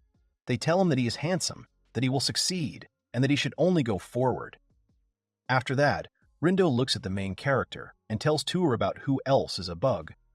Mugura is confused. At the same moment, there is talk from the class that they only need 2 people to be candidates. They remember that there is still a 3rd candidate, but he seems to have gone somewhere. The guys in the class ask each other about who this 3rd candidate is, and whether anyone has seen him. The hero says in a strangled voice that he seems to need to retreat, but the witch Zara quickly calms him down. Rindo starts laughing, telling no one to worry, as Tooru will quietly sit down in his seat and no one will even notice. To which Zara tells him that using his own female fans as a means is mean. She adds that Tooru is very vulnerable. At this point, the teacher intervenes in their dialogue. He tells the disputants that they already need to start the competition. The witch Zara approaches the main character and tells him not to worry, since choosing a candidate is not a popularity contest at all. And then she tells him that once he, Tooru, wins rock, paper, scissors, the rest will be completely irrelevant. Tooru is very confused by the behavior of the witch Zara. He tells the girl that he needs to win, but it's not that simple. The main character declares that there is a chance that he may not be lucky. But the witch Zara, grinning slyly, calmly asks Tora to leave this experience tour, since the girl intends to force Rindo to show everyone the stone herself. Rindo, who was standing a little apart from the witch Zara and the main character, was able to hear their conversation. He thinks that they want to force him to show the stone. Rindo looks at the whispering heroes with incomprehension. After a while, when the game starts, Harunaga wishes both heroes good luck with a sweet smile on his face. And then the teacher announces the start of the game of rock, paper, scissors. The strict teacher starts the countdown of the game, saying alternately, stone, scissors, paper. Rindo and Toru are very tense and focused. At the same time, the teacher starts counting from 1 to 3. And on the count of 3, both guys stretch out their arms. Rindo's hand shows scissors, and Toru's hand shows a stone. This angers Rindo. He starts yelling at the witch Zara, telling her that everything is not as she said. And then the witch, with an uncomprehending look, asks the hero what he is trying to tell her. To which an angry Rindo replies to her that she said she would make him, Rindo, show the stone. Zara asks the losing classmate if he really decided to play scissors when he heard her phrase. She asks Rindo that he probably thought that if he showed the stone to Tour, the main character would show him the paper in response. And then, with a sly grin, the witch Zara asks Rindo about how she could even force him to show something against his own will. The heroine adds that she is, after all, not a witch. She asks her losing classmate how he could have come up with such an idea at all. Embarrassed by this turn of events, Rindo calls the witch Zara names. He tells her that she tricked him. Laughing contentedly, the witch Zara says that this is a standard phrase of all losers, and the teacher tells the fleeing Rindo that they actually still have homeroom. The witch Zara, still proud of the current situation, whispers in Tour's ear that Rindo really believed that she, Zara, could make him play the stone. And the main character absently agrees with the words of his assistant, the witch Zara. But after a few moments, Toru realizes that, it turns out, Rindo thought that she, the witch Zara, could control his choice. The main character wonders if all this means that Rindo is aware that Zara is a witch. A girl approaches him. She calls the main character by name, and Toru immediately turns around. This is Harunaga. She sincerely tells her childhood friend that she is happy that they were chosen. And then the heroine offers Tor to give his best during their membership in the school committee, with which the main character confusedly agrees. After a while, Toru Mugura realizes that he succeeded, that he was able to, despite all his aura of invisibility. And this means that now, he will be the representative of the class together with Harunaga. That's how a new life began for the main character. However, a few days later at school, Toru is very upset about something again. He lies face down on his desk. The witch Zara approaches him. She asks the main character about why he is so glued. She is interested to know what happened to him. Toru Mugura frustratedly replies to the witch Zara that he just doesn't think he's suitable for this role of class representative. The hero says that even though he agreed to be a representative and told Harunaga that he would be able to give his best, he tells the witch Zara that he is still an empty place for everyone, which makes him very uncomfortable when they attend meetings in the school committee. And Toru says that all his efforts go only so as not to interfere with Harunaga. The main character says that no matter what he does, no one notices him. People ask about where the class representative is, and even if Toru starts waving his arms or raising his voice, but no one sees him anyway, and they think that the representative of their class simply did not show up. The witch Zara is amazed at how bad the situation is. Toru Mugura tells the witch that his business is going like this. He just can't handle his duties as a class representative properly. After thinking a little about the words of the main character, the witch Zara tells him that she made him a representative of the class because she decided that it would benefit him. But in her opinion, she seems to have made a mistake about that. And after these words, the witch apologizes to the hero. But Toru suddenly says that it's not like that at all. Zara asks the main character again, trying to figure out what he means. Toru tells her that although he is useless as a representative, he is happy that he can be with Harunaga. And then Toru, with a happy smile on his face, adds that everyone complains about his work and says that Rindo would definitely be a better candidate, since being a gray mouse for a class representative on the school committee is simply unacceptable. The witch Zara tells the hero that it sounds bad, and then asks him why he is so happy about it then. Toru says very contentedly that this is because it means that everyone notices him. After all, until he was a representative of the class, almost no one even knew that he, Toru Mugura, existed. The main character continues, telling his interlocutor that now the whole class knows who Toru Mugura is. The guy is a quiet guy who was able to beat Rindo in the voting. Toru, still happy, tells the witch Zara that this is a big step forward. And it's all thanks to the fact that she made him a representative. The main character sincerely thanks his assistant. But the witch Zara suddenly accuses the hero, calling him stupid. She says that he always thinks only negatively, but manages to arrange the obvious failure in a positive light. The main character says that yes, that's probably how it is. But he completely does not notice how the witch Zara is greatly embarrassed by his gratitude. At the same time, somewhere in the school corridors, a strange girl approaches Harunaga, and when the heroine turns around, the strange girl begins her question. Apologetically, she asks the main character's friend if she knows a girl named Zara. She tells her that she is looking for her, since it seems to her that she is now at this school. A strange girl asks Harunaga if she has seen her, to which Toru's childhood friend replies that Zara is not at school. And the strange girl is a little upset by Harunaga's words. But after Harunaga suddenly adds that it is Zara's sister, Sazerashi Zarame, who studies here. The strange girl asks again, saying that her sister, that's how it is. And then she asks Harunaga if, in that case, she could tell her how to find Zarame for the heroine. And then a strange girl, whose ears somewhat resemble those of the witch Zara, tells Harunaga that she is Sazerashi's girlfriend. Walking down the school corridor, the witch Zara suddenly says that she has a bad feeling. Toru looks at the heroine with interest. He asks her what she means, to which the witch Zara replies to him that this is definitely a very bad feeling. She thinks something bad is going to happen soon, but she doesn't know what it is yet. The witch Zara says that if she had more energy, she would have said more precisely. And then the girl suddenly attacks Toru. She tells him that she needs to replenish her magic. The main character is shocked and confused by this turn of events. He asks the witch Zara if they really need to do it right here, to which the heroine asks him not to be afraid and tells him that no one will see them here. The witch seductively tells the main character that this time she will not pump him out until he loses his pulse. And then he asks the hero if he is against it.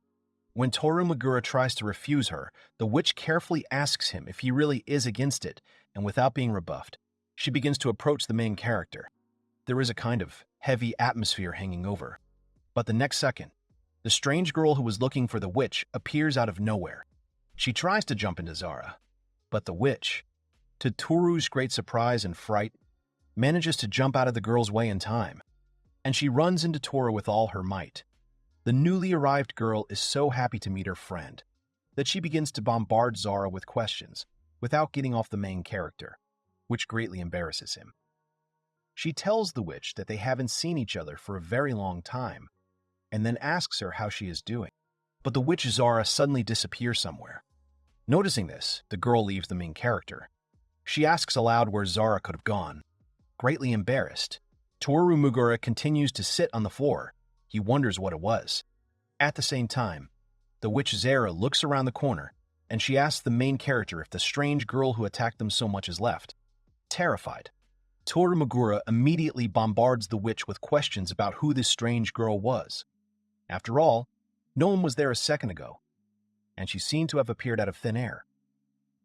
The main character asks the witch Zara if this was some kind of manifestation of magical power, to which Toru's interlocutor, to his great surprise, tells him that it was not something like magic, but it was the real magic. Zara says that the strange girl's name is Verita, and that she is the same witch as Zara herself, and she is also her boss. The main character is shocked to say that this means that there are other witches besides Zara too. There are even those who are above her in position. Toru says that this means that the witch Zara is also someone's subordinate. The main character wants to say something else, but his interlocutor stops him, asking why he suddenly has such an interest. The next moment, Toru realizes that he now knows that Zara's boss is also a witch. He carefully asks his interlocutor if this means that that curse will also fall on her now. But the witch Zara assures the main character that he has nothing to worry about. Those who have already seen through the witch once will not be able to cast this curse again.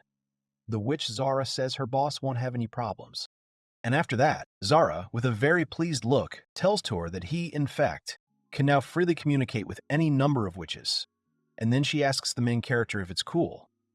But then, Toru replies to his interlocutor that he does not yet understand what could be good about it. And after that, the main character begins to worry. He wonders what the boss of the witch Zara forgot here. To which his interlocutor, a little annoyed by what is happening, tells Toru that, of course, because her boss wants to find her, since now she, the witch Zara, is listed as missing. In response to these words from his companion, the witch, a frightened Toru tells her that then they needed to talk to her. And then he confusedly asks the witch Zara about why she, knowing the reasons for her boss's arrival, hid when Verita came for her.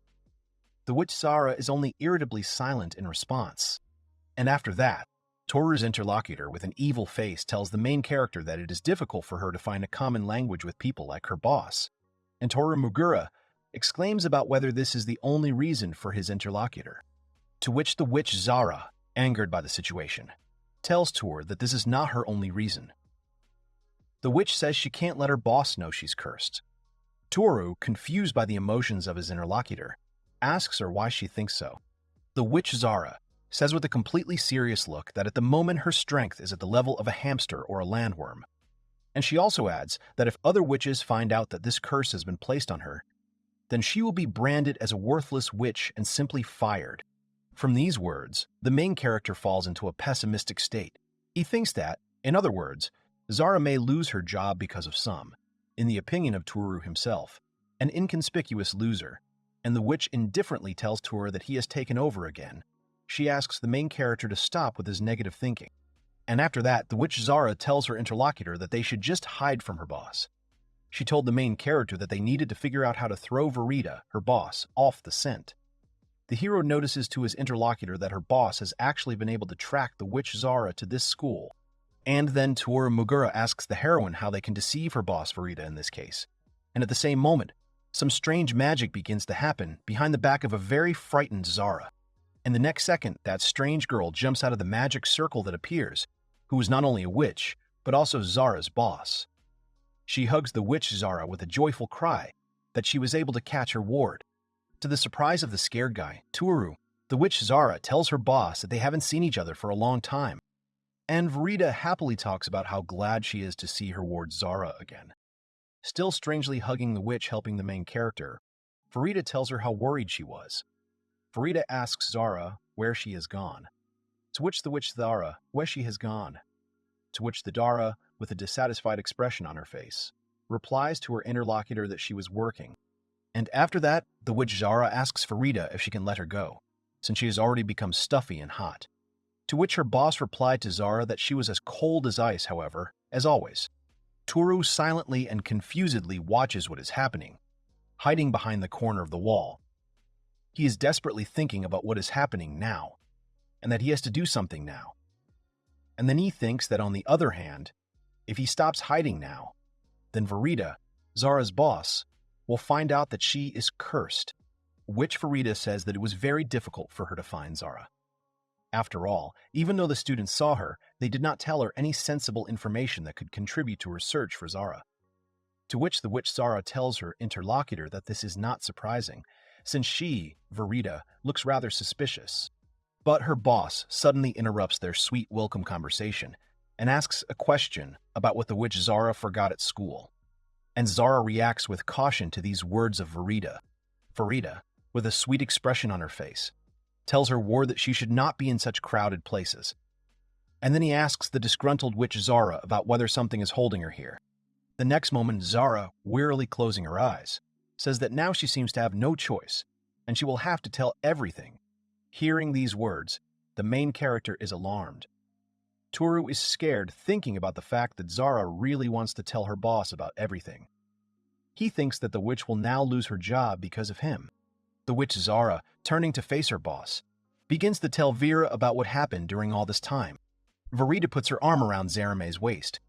Zareme told Vera that one of the local school children found out that she was a witch, and because of this, a curse fell on her. So she entered this school to stay with him forever. Verita's mouth opened a little. She was very surprised by what she heard. The culprit of the curse that happened to Zareme was hiding nearby. It was a guy named Mugura Tooru. Verita was standing behind Zara. They were surrounded by an empty school corridor. She was surprised that Zareme had become careless. Zareme still stood with her back to her friend and refuted her words. Zara turned to her friend. She blushed with embarrassment and said that she wanted to show her appearance to a man because she was head over heels in love with him. Verita and Tooru, who was eavesdropping on their conversation, are shocked by what they heard. The girls stood and looked at each other. Tooru's eyes and mouth were wide open. He could not recover from the shock and believe in the glory of Zareme, that she was in love with him. Tooru sees Zareme's frowning face. He thinks that all this is part of her plan so that she won't be considered stupid, because she revealed her identity herself. Tooru remembers Zareme's evil face and cannot understand that love is actually a mitigating circumstance in this situation. Is it possible that Zara can fall in love with someone because she has an icy heart? Moreover, he does not believe that she could fall in love with him even if he were the last man on earth. Tooru doesn't see the point in all these lies.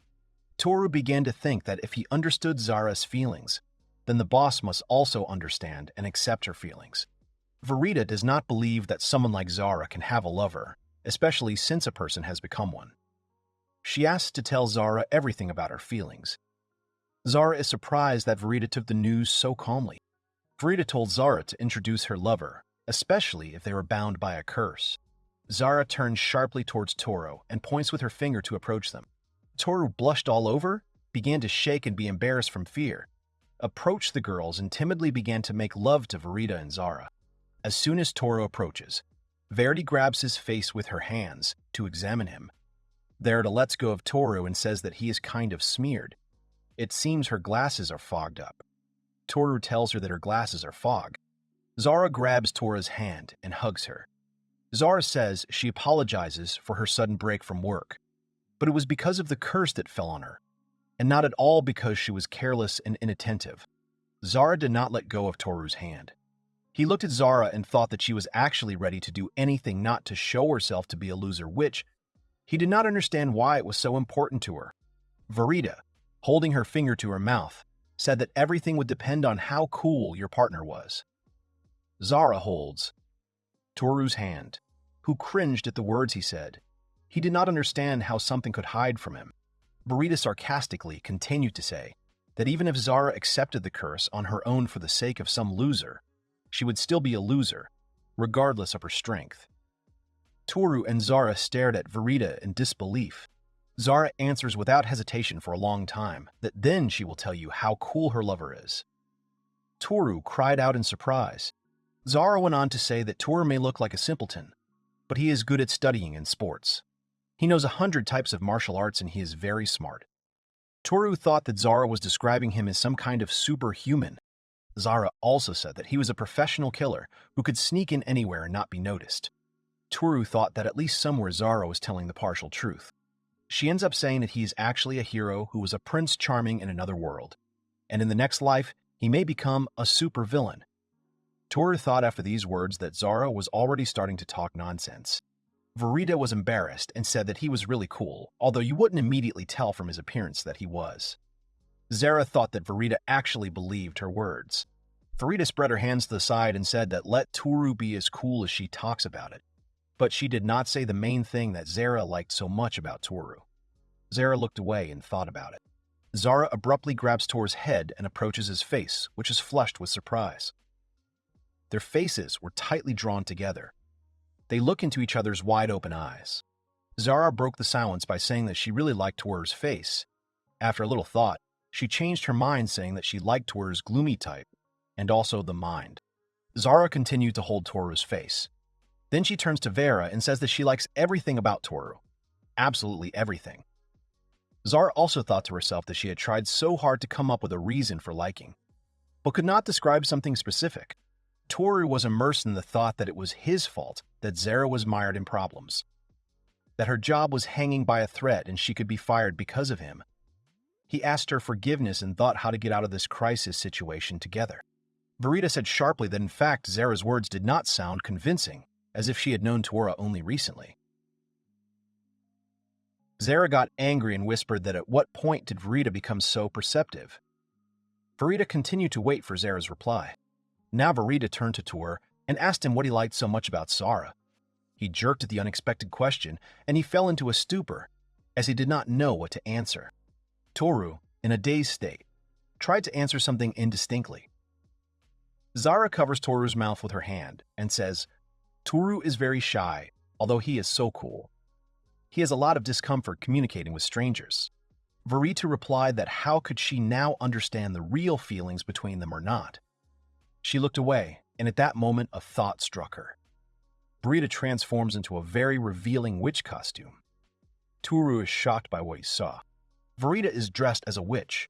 She also has a big hat on, uses her magical abilities, and a thick target with large links appears on the neck of Toru and Zara, which connects them together. Toru pulls the chain and does not understand what Verita did to them. Zara glares at Verita, and it seems she understands what kind of magic Verita used on them. Verita stands aside from the guys and laughs at them. Verita said that this is the magic of revelation. In another way, the innermost hearts, and it works like this. If love is really real, then the chains will turn red, and if the love between the guys is not real, then the chains will turn black. Zara and Toru stared in horror at what was happening. And Verita continued to say that if they saw the black color of the chains, it would be clear that they were not a couple, and that Zara had foolishly revealed herself and was cursed. Toru, shocked by what he heard, thought that he did not know that witches could use magic like that. Because of Verita and her chains, their deception with Zara may be revealed. Zara frowned and looked at Tora. At the last moment, something happened. She started up. Drops of sweat dripped down Zara's face, which appeared from fright. Zara stared in panic at the chain that was moving away from her chest. Each subsequent link gradually began to change color from light to dark.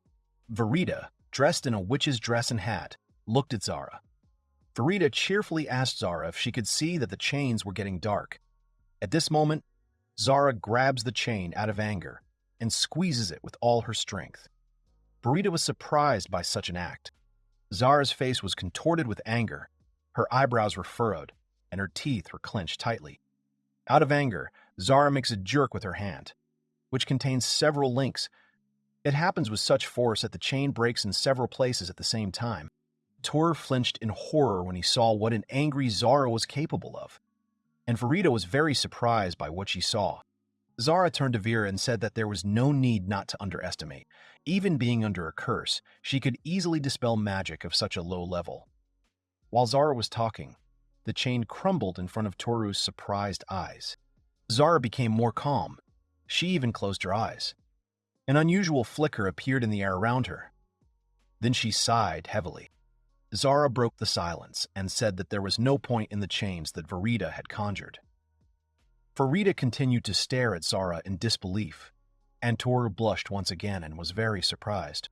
At that moment, the school skirt that was worn at dawn abruptly slipped down her legs to the floor. She was lying on her feet. Zara said that Verita already knows the truth without question. Zara was reincarnated into her true self. Her hair was smoothed. Her school uniform was big and hung on her.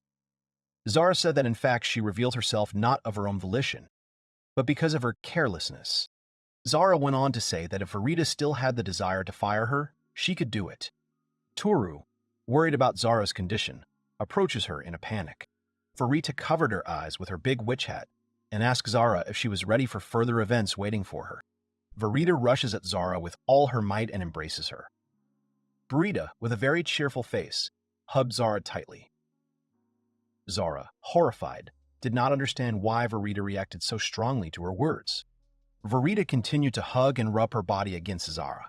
She said that Zara is always callous, but now she is so sweet that Vera wants to continue not hugging. Zara tried to free herself from Verita's embrace. She screamed that Verita needed to stop hugging her, as she was very hot.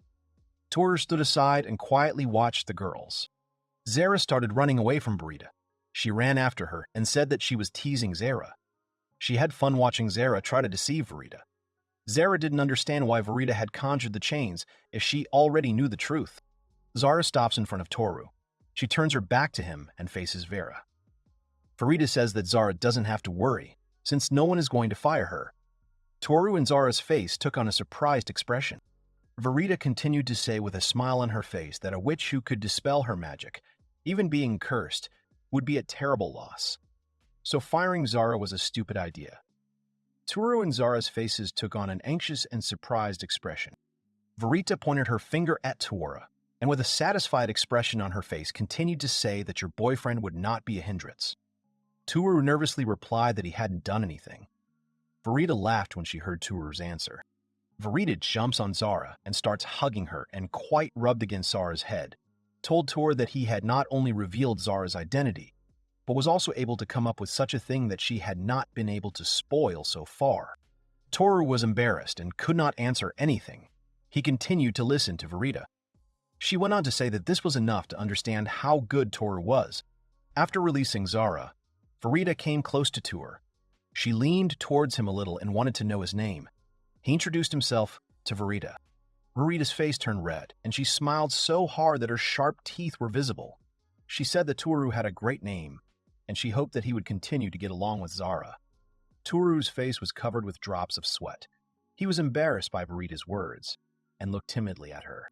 The cheerful Verita began to conjure in the air. She was calm, since her subordinate was fine. Zara did not understand what was going on, and looked at Verita carefully. A stack of papers appears out of nowhere. It is so big that it exceeds the height of the girls. Verita gives them to Zara. Zara is scared. She doesn't know what it is. Verita pushes a stack of papers toward Zara and says that this is work that has accumulated during her absence. It was not easy to bring it here, in which case Zara needs to get to work immediately. Zara asks Verita if she knows that Zara has been the victim of a curse. Verita replies that she knows everything and it doesn't mean anything and she needs to get to work. Verita wraps her arms around Zara's face and says that she believes in her, that Zara is very talented, even though she is under a curse. Zara replies that talent alone is not enough here, that she constantly spends magic on Tooru's desire. Verita replied to Zara that if she was unable to handle the job, she would fire her next time. Zara, cringing with anger, said through her teeth that she would do everything. Tooru thought that Zara was radiating malicious energy directly. Verita conjured a transfer portal. She said that she would return to the guys so that they would not be bored and said goodbye to them. Zara replied that there was a Verita who would pass by, so that she would continue to pass by. At the last moment, before leaving the guys, Verita has an idea that she wanted to say when she came to Dawn. Verita turns to Zara, who's already started working with papers. Zara's large school uniform continued to hang from her shoulders and said that she could ask her a question. Zara was looking at Verita with interest. Verita, grinning, said that everything Zara had said earlier was a lie. Zara looked at Verita with a surprised expression on her face. She remembered the chain connecting the guys that Verita conjured. Zara opens her mouth and sighs heavily. Zara broke the silence and said that she did not understand what Verita was talking about. That, of course, all her words were lies that were too obvious. Verita replied doubtfully that she understood everything. Then she said goodbye to the guys, and immediately disappeared into the enchanted portal. Zara was holding a stack of papers that Verita had handed her. Tooru was staring in surprise at the flickering portal into which Verita had disappeared. Zara looked at the stack of papers and said that Verita had finally left. Tooru found Verita strange. Zara replied that she would never understand what was on Verita's mind, and that scared her the most. Zara began to study the papers. Tooru stood by and asked what Zara was going to do with all these papers. Zara replied that she didn't know yet, that there wasn't much she could do in Loli's form. Zara buried her face in one of the papers left by Verita. Tooru asked her what kind of papers she had been given. Zara, without looking up from studying the papers, says that it is better for Tooru to look at them himself. Tooru looked at Zara with interest. A blonde girl in a school uniform with a backpack, a bow around her neck, walked slowly along the corridor with large windows. It was Haru. She heard her name and turned sheepishly in the direction from which the sound was coming. Rindo called her. He was also dressed in a school uniform, and he had a half-untied tie around his neck. She greeted him. Rindo asked that Haru was going home and suggested that we go together. Rindo approached Haru. Now they were on the same level, and asked if she liked the role of class representative, and said that Tooru was just a burden. She replied that she was not a burden at all. Haru, with a beaming face, said that it was the first time she saw Tooru in the spotlight, and she was sure that it was all like that for him. But he was trying very hard, and if this was happening, then she should not lag behind him. Haru finished speaking and walked in silence. Rindo looked strangely in Haru's direction. He was surprised by her words. Meanwhile, Zara held the papers in front of her and said that she finally had a chance to get rid of Rindo. On the papers she was holding, there was a picture of Rindo in a suit. His ears were as sharp as Zara's. It was a sunny day. Clouds were flying over a small house. Tooru and Zara were at his house. Zara was in her school uniform. The top of her blouse was unbuttoned. Her tie was also at half-mast. She loomed over Tooru and said that if he wasn't feeling well, then they didn't have to do it. She didn't insist. The choice was his. Tooru was lying on the bed. Zara's hands were resting on the bed. Tooru's head was between them. She was hanging over him, which made him very embarrassed and timidly replied that he thought he was fine. Zara approached Tooru's face and kissed him first. He closed his eyes and did not move. Zara continued to kiss and lick Tooru's face. He was all red with embarrassment, and continued to lie on the bed. His body sometimes trembled. Zara ran her hand towards the hair on Tooru's head, which made him scream and beg Zara to wait. She was wearing underwear and a school shirt, and one of her legs was between Tooru's legs. Zara got out of bed in the same clothes, pulled up her arms and said that she was full of strength again. Well, almost full. About 30% of her maximum. Tooru covered his face with his hands in embarrassment and said that it was time for Dawn to put on whatever she was wearing. With the help of her magic, Zara conjured clothes on herself. A dark blouse and a light skirt appeared on her. Then she exclaimed that it was good that they returned home without adventures. And all this was thanks to Tooru. Zara recalled how she and Tooru were returning home. They walked down a crowded street, Tooru shaking with fear and dragging Zara in front of him. She said that last time Tooru's gift helped hide the golem's presence, and now it helped them get home unnoticed. Zara says that if they had kissed at school, they wouldn't have had to bother so much. Tooru shouted furiously that this could not have happened if Harunaga had caught them kissing Zara in the form of a little girl. Tooru gets out of bed and says that since they are already at home, he wants to ask her for a favor. Zara was wondering what Tooru wanted from her. He asks that the paper that Verita gave her is a fake. Tooru has enough paper with Rando's image and shakes them in front of Zara's face, and says why Rondo is depicted on these papers. Zara looks at Tora calmly. Zara conjures up a stack of papers that Verita gave her, and says that this stack of papers actually contains information and reports of criminals in the demon world. Tooru was in a panic at the word of the criminals. Zara went on to say that, simply put, Verita's transferred papers contain information about these evil witches. Tooru jerked at what he heard. His eyes widened greatly from hearing Zara's words. He realized what her words and those papers with the image of Rindo meant. Zara replied that Tooru understood correctly. A young blonde man who goes to the same school as Tooru and Horu is Rindo, who is a sorcerer. Tooru started up and sweated with fear and surprise. Tooru looked lost and spread his hands to the side, not believing what was said about Rindo and what he really is. Zara replied that if he was discovered, he would be cursed just like her. Zara remembers her date with Rindo and says that he then revealed her identity. But the curse did not fall on her a second time. This is indisputable proof that Rindo is not human. Tooru had a question that even if Rindo really is a sorcerer, then why does he pretend to be a human and go to school? Zara laughed maliciously and replied that this was exactly the information she and Tooru would have to find out about Rindo.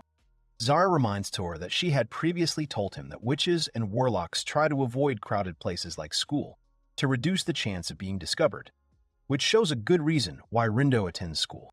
Tooru calmed down and said that everything that Rindo does at school. Zara interrupts him and continues. Tooru's words that Rindo is chasing Harunaga. They stand in silence for a while. Tooru, after thinking about the conversation with Zara, fell into prostration. Zara said that there was no point in speculating about Rindo's motives now. that it would be easier to ask him directly about it. Toru comes to his senses from Zara's words that it's time to stop Rindo and disrupt his plans. Zara takes one of the leaflets that Verita gave her and says that her job is to catch evil witches and warlocks. Toru looked at Zara in surprise and listened attentively to her conversation.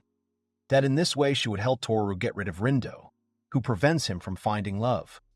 She wonders if Toru likes this arrangement of events. Toru, all wet, continued to look at Zara. She said that naturally she would need to help Toru. He was surprised that how could he help her? Zara came close to Toru and said that since her opponent was a sorcerer, she would need a lot of magical power.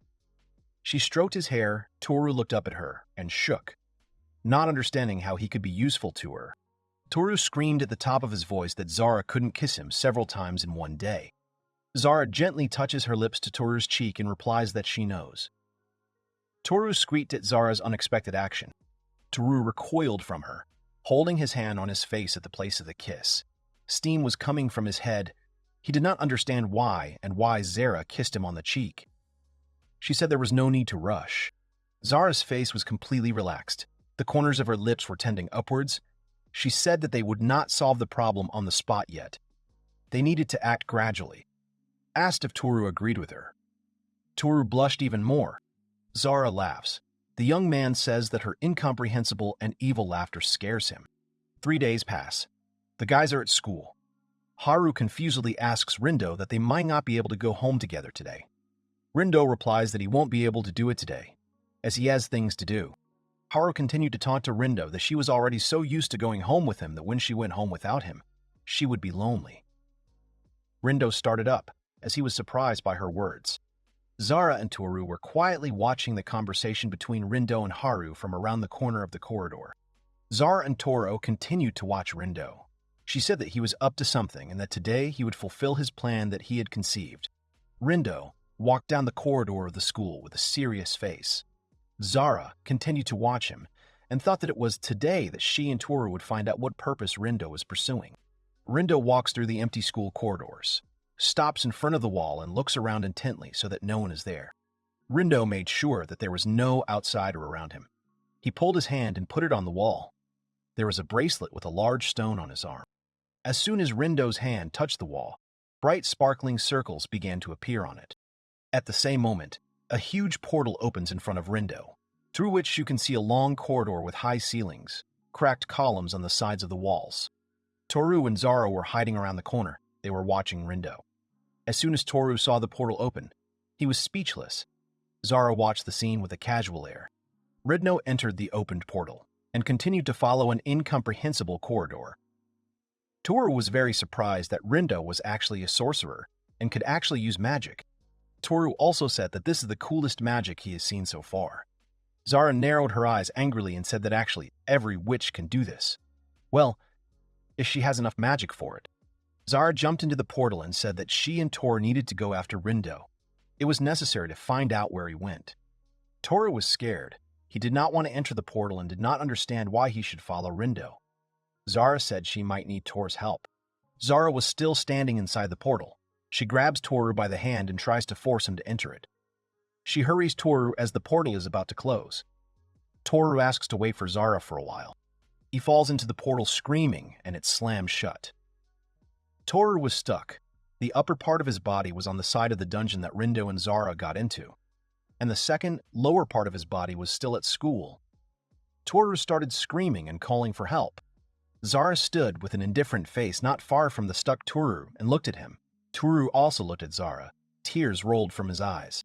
Zara, with the same indifferent look, said that she had warned Toru to hurry up or the portal would close. Toru screamed again. He didn't know what to do next. Zara cautiously approaches and puts her hands on his face. She asks Toru to calm down at last. She will help him. But because of this, they will most likely be noticed, and Toru needs to be prepared for these consequences. Zara's hand slipped through Toru's hair. She approaches him, then timidly kisses him on the lips. Toru blushed in surprise. His eyes were open.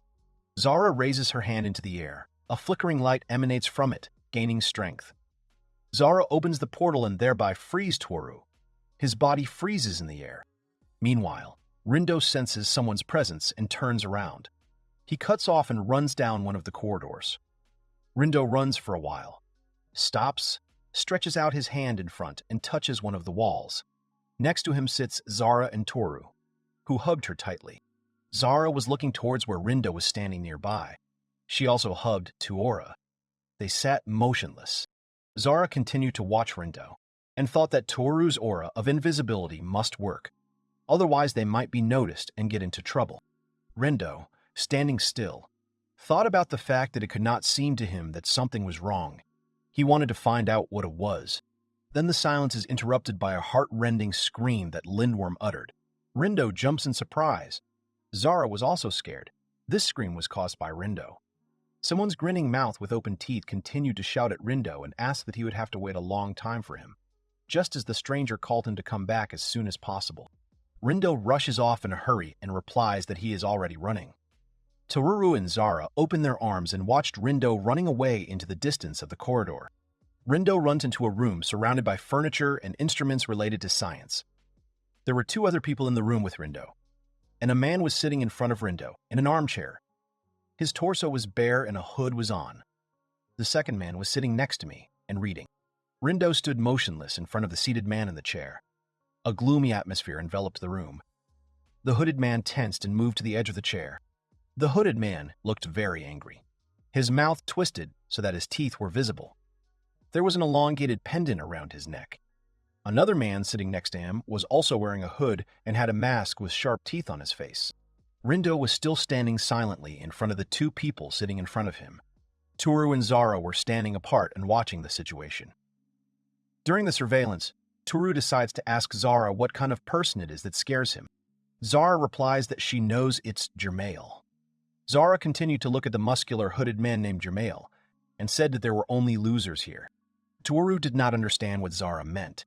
She, without looking up from observation, explained that weak witches and sorcerers are called losers. They possess 1 or 2 types of magic, and the more types of magic a witch can use, the stronger she is. Toru thought over the information Zara had told him.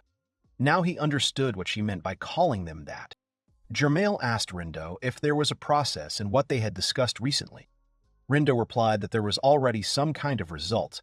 He had almost ingratiated himself with her, but he needed more time. The hooded man with the book asked that it wasn't that simple, because Rindo couldn't tell her that he was a sorcerer. Rindo also wondered if she didn't know anything after all. Jermail glared at them and was silent. Jermail shouted that Zara was also prowling the area. Zara continued her surveillance without hesitation. Jermail was tense at the news of Zara's appearance nearby. Toru was covered in sweat from screaming and began to worry. Jermail, with furrowed brows, continued to say that this was not a simple thing. He did not believe in such a coincidence, and that this Harunaga Sumagi should know something. Toru looked dumbfounded by what he heard. Toru jumped up in fright and fell, hitting the wooden boxes behind which he and Zara were hiding. Rindo turns abruptly at the noise. Rindo screams, not realizing who else is with them. Zara gets up and says that at last it is possible not to hide. Toru apologizes to Zara for what happened. Zara gets up and gets to her feet and tells Ringo that she is helping to build Toru's personal life. And to achieve this goal, Ringo needs to be removed from the path. Toru was kneeling behind Zara, papers with images of symbols scattered around him. The 2 strange men and Rindo changed their faces, their brows furrowed, their eyes full of surprise. They were shocked by the sudden appearance of uninvited guests. Toru gets up from his knees and walks over to Dawn. He tells her that he doesn't understand how Jermail knows about Harunaga. Zara tells him that they have to find out, but a little later. Zara at the same moment grabs Tora by the shoulders and hugs her. In one hand she holds Tora. In the other, a clot of magic appears. Zara says that she will have to borrow Toru's energy in order to show how real magic works. Zara hugged Toru and hugged him tightly. Toru was motionless. They stood in the doorway, watched by a man in a hood and mask. Jermail and Rindo. Zara stared intently at the men around her, and Toru grinned. Toru looked at her fearfully. Jermail nervously shouted Zara's name, and Rindo shouted Toru's name. They are surprised by such an unexpected meeting. Rindo starts shouting that he understood how Zara and Toru got in here. They did it thanks to Toru's invisibility. Tooru cringed in fright and apologized. Zara kept her hand on Toru's shoulder in complete calmness. Jermail and another hooded man looked at the guys. They were outraged and could not believe that there was a man next to them. A man in a hood and wearing a mask that covered a cut scar above his upper lip said that it looked like the rumors were true. Zara was actually cursed. Because of this, she has to mess with people and fulfill their desires. Jermail was surprised by the words of the hooded man. Tooru twitched. Zara continued to hug him and looked at the wizards from under her brows. Zara broke the silence, and with a malicious smile, she agreed with the words of the man in the hood and mask. Tooru looked at her in surprise. Zara put her hands on her hips and continued to say that the curse was not a problem for her.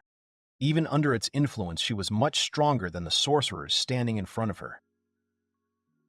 Jermail was speechless from what he heard. He stood in a fighting pose. Zara says that if you compare them and her, then she is the hero of the maximum level, and they are the owners of the first level. And if they want to defeat her, then they should train better.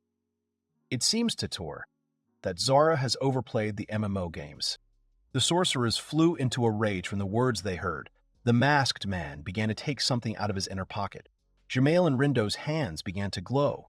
They activated their magic. They were all dissatisfied with Zara's assessment and began to threaten her. A hooded man pulls out a staff from which magical symbols emanate in different directions, and large sabers appear above it. Jermail clenched his fists. A stone fist came out of the ground behind them, and Rindo reincarnated into a flaming dragon. Tooru, watching the reincarnation of the sorcerers, went into shock and began to scream loudly in fear. Tooru, in a panic, tells Zara that she said that these sorcerers are weak, but after seeing their reincarnation, it seems to him that they are strong. Zara was surprised by Tooru's words. Tooru hides behind Zara and does not understand how this monster can be Rindo. Rindo replies that he is transformed into a dragon. Tooru does not understand how to transform, especially into a dragon. Tooru says that warlocks are like final bosses. The wizards were embarrassed by Tooru's words. They would like Tooru's words to be true. Tooru continues to say that the magic he gives to Zara through kissing cannot be compared to their magic. Jermail turned red all over and started shouting that if Tooru didn't shut up, he would kill him. Tooru was scared by what he heard and apologized. Zara's face was full of indifference, and she told Tooru that he should not be afraid. The wizards would not be able to do anything at all. Jermail started threatening her too. Zara's face came close to Tooru's. She told him that everything would be fine. He just had to stand and watch. Tooru looks at Zara in fright. She hugs him and kisses him. The wizards open their mouths in surprise and shock. Tooru timidly took Zara by the shoulders, so they spent some time in an embrace surrounded by barely visible shimmering lines. Zara and Tooru finished kissing. Tooru was perplexed that Zara had done this in the presence of the sorcerers. Zara apologized with a smile on her face. She had to do it. Since these men were still sorcerers, Zara's clothes disappear. She becomes naked. Zara says that since the wizards are serious, she does not intend to disappoint them. A dark dress appears on Zara's body. A witch's hat appeared on her head, and a long magic staff appeared in her hands. Tooru and the sorcerers were surprised by this transformation. Zara said that now she intends to show them real magic. She stood in a belligerent pose. Various magic circles appeared behind her, and there was a pupil at the top of her staff. A frightening atmosphere arose around Zara. A gloomy atmosphere reigned in the room where everyone was. A dark hole appeared on the ceiling, along the edges of which there were magic circles around the edges. From this hole, many eyes looked at the guys, and paws with long claws stuck out. Tooru fell to the floor in horror from what he saw. The wizards stared in the same horror at the hole that appeared above them. Zara broke the silence and said that the best outcome would be if the wizards surrendered to her right away. Her staff began to sparkle with light. The wizards were sitting on the floor, tied with a magic thread. They were lost. Fragments of bricks and furniture were scattered around. Zara said the names of the men in turn. Rindo Linworm Scarmillion, Jermail McColdus, and Ruby Remetic. Zara looked at the stack of papers she was holding in her hands and continued to say that all the names matched Verida's list. The sorcerers were accused of breaking into the vault of the magic department. as well as illegal residents in the human world. Zara said that she even felt sorry for Rindo by giving him clothes after his transformation from a dragon to a normal form. Jermail shouted that it was time for Zara to stop talking and it was better for her to feel sorry for Tooru, since he could also be arrested. Tooru stood aside and watched the ongoing dialogue between Zara and the sorcerers. He looked at Zara's face and thought that during the few days he had spent with Zara, he had become so used to her that he had completely forgotten that she was a witch. Tooru continued to think that he was an uninvited guest in this world, and he should not interfere in their affairs, since Tooru's world and the world of witches and warlocks are very different. Tooru had a drooping state. Zara freed the prisoners from their shackles with a wave of her hand. Zara stood and looked at the wizards from top to bottom. She has 2 suggestions for them, and if they fulfill them, then this time she will let them go, and even promises to give Rindo vintage jeans. Tooru stands nearby and listens attentively. A tense atmosphere appeared around Zara. She smiled and asked the wizards that they should explain to her their interest in Harunaga. Zara continued to stand over the wizards, her hands on her hips, and said that it was time to tell them why Ridno had turned into a human and started caring for Harunaga. Tooru stood behind Zara and waited for an answer from the wizards. Jermail and Ruby frowned at Zara. They could not utter a word. Rindo looked away and began to say something unintelligible. Before Rindo can say anything, he is immediately interrupted by Ruby, who took off his mask. There were 4 scars around his mouth. He said that Jermail and Rindo want to get the magic ale. Jermail was unhappy that Ruby started telling their plan. Zara complained that the wizards were laughing at her when they started talking about magic ale. Tooru listened to them in surprise. Tooru looked at Zara and said he didn't understand what they were talking about. Zara glanced at Tooru. Zara replied that she didn't know much about magic ale herself. It had magic that could blacken the whole world or something like that. But all this is a legend, since no one has ever seen or used this ale. Zara compares the search for magic ale with human fairy tales. She said that it's just like searching for the Dragon King's palace with the help of a turtle, or finding a princess who has been sleeping for 100 years, to wake her up with a kiss and then marry her. Zara said that if an adult sorcerer seriously thinks about such things, then he can no longer think straight. Tooru listens to Zara's story. Jermail got very angry after hearing her statement and started shouting at her and calling her names. Jermail was furious and shouted that not all the stories about magic ale were made up. He began to ask Zara that it had been known about this ale for a long time, and perhaps it was in the magic ministry in the vault where other artifacts lay. Zara came close to Jermail and brought her finger close to his face. She said that's why the wizards were accused of stealing from the magic department. She asked to see what the wizards took from there. Jermail, with a drooping look, carefully takes out a shabby-looking notebook from an inner pocket. It had a rivet on it, and a 5-pointed star is depicted on the cover. Tooru looked at the notebook that appeared with great interest. Jermail said that he and the wizard still do not know who previously owned these notebooks. Most of the entries in the notebook are unreadable, but there was one photo. Zara crossed her arms, wondering what kind of photo was in the notebook. Jermail turns over an open notebook and shows a photo attached there, in which a little girl with blonde hair pulled into a high ponytail is frozen. She was smiling. As soon as Tooru saw the photo, there was no limit to his strangulation. Tooru abruptly snatches the notebook out of Jermail's hands. He shouts Harunaga's name. Jermail was even scared by Tooru's unexpected act. Tooru took a small photograph of little Harunaga from his notebook and stared at it intently. Tooru, looking at the photo, thought that he could not be mistaken. Definitely this is a photo of Harunaga. He was wondering how she could get into this notebook. The cleavers were still sitting on the floor. Zara looked at them. Everything was clear to her. Zara crossed her arms and calmly said that the sorcerers decided to approach Harunaga to find out from her clues about the magic ale. Here, Rindo broke his silence and said that they did not have 100% information that Harunaga knew something about this ale. But perhaps she had information about the owner of this fairy notebook. Rindo went on to say that if he had shown her the photo right away, it would have been very strange, which is why he tried to get close to her. Zara replied that the plan to turn Rindo into a schoolboy, for the sake of finding out information, was not very good. Zara looked at Tooru, who couldn't come to his senses, and looked away from the photo he was holding in his hands. She was worried about his condition. Zara comes up behind Toru and puts her hand on his face first, then hugs him from behind and asks him not to worry. He blushed as he was surprised by Zara's concern. Toru carefully turns his head, his cheeks are flushed, and looks into Zara's eyes. She looks at him affectionately and says that she is on his side, and he does not need to worry about anything. Toru tries to gather his strength and say something. The next moment, having freed himself from the embrace, he turns around and says that Harunaga is really frozen in this photo. He wonders why it is in this world. Zara calms him down. Zara explains that if this photo is in the Department of Magic, it does not mean that it is related to Ale, that anyone could have put the photo in a notebook. Toru is still afraid of these options for the appearance of Harunaga's photo in the world of witches and wizards. Zara takes Toru's head in her hands and leans her head against it. She says that she will not let anything bad happen to Harunaga. If necessary, she is ready to do anything to help her. Toru looks her straight in the eye. Toru and Zara's face became even closer.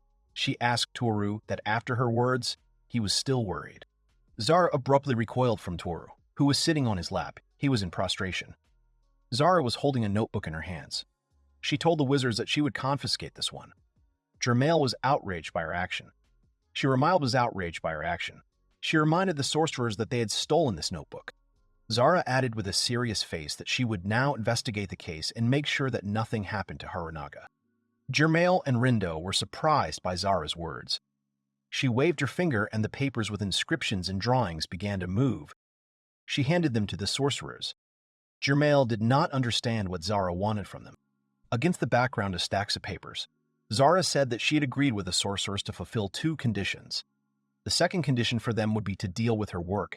She assigned the sorcerers easy tasks. Jermail got angry again and started threatening Zara. Zara, relieved, spread her hands to the side and said that she had solved the issues here, and now it was time for her and Toru to go home. Toru followed her. Jermail was beside himself with anger and continued to insult Zara. Ruby carefully studied the papers left by Zara. Jermail, in a panic, did not understand what they should do with all this. Rindo stood silently and looked after the departing Zara and Toru. Zara leaned her hand against the wall and activated a circular portal to the school where the children studied. Zara and Toru were already in the school corridor. She had transformed into a human form. She was wearing school clothes. As soon as Rindo broke the silence, he rushed towards the portal. He asked Zara to stop. Rindo crossed the portal. He was all disheveled, wearing only a t-shirt. Beads of sweat were running down his body. Toru calls Rindo's name. Zara raises her finger towards Rindo and conjures a school uniform on him. She apologizes and says that she completely forgot about Rindo. A school uniform appears on Rindo. He thanks Zara. He needs to learn something completely different. Rindo tells Zara that she cannot let them go so easily. He is interested in what true purpose Zara will pursue. Zara looks at her finger and does not understand Rindo's words. She says that she does not care about them and what happens to them in the future. Toru was standing behind Zara. She looked away and straightened her tie. She told Rindo that Toru didn't want to be arrested, and she decided to turn a blind eye for him. He was surprised by Zara's words. In a panic, Rindo said that this was a strange excuse, and most likely this act was related to Toru's desire, which would help remove the curse from her. Zara crossed her arms, turned away, and indifferently replied that anything could be possible. Rindo angrily began to shout that her actions did not correspond at all to her reputation, which never spares criminals. After all, she also refers to herself as an elite who despises losers and all. Toru was surprised by Rindo's words. Rindo continued that Zara, who considers herself an elite, managed to catch the curse and also spare the sorcerers, how all these actions can help her fulfill Toru's wish. Toru remembers Zara's good attitude towards him and thinks that Rindo's words may be true, although Toru had previously justified Zara's actions by her kindness. But in fact, he did not fully understand what Zara's true motive was to help him. Rindo stood in front of Toru and Zara. Zara turned away and looked thoughtful. Her hand touched her chin. She pondered the reason why she was helping Toru so much. The guys waited tensely for Zara's answer. The girl starts talking.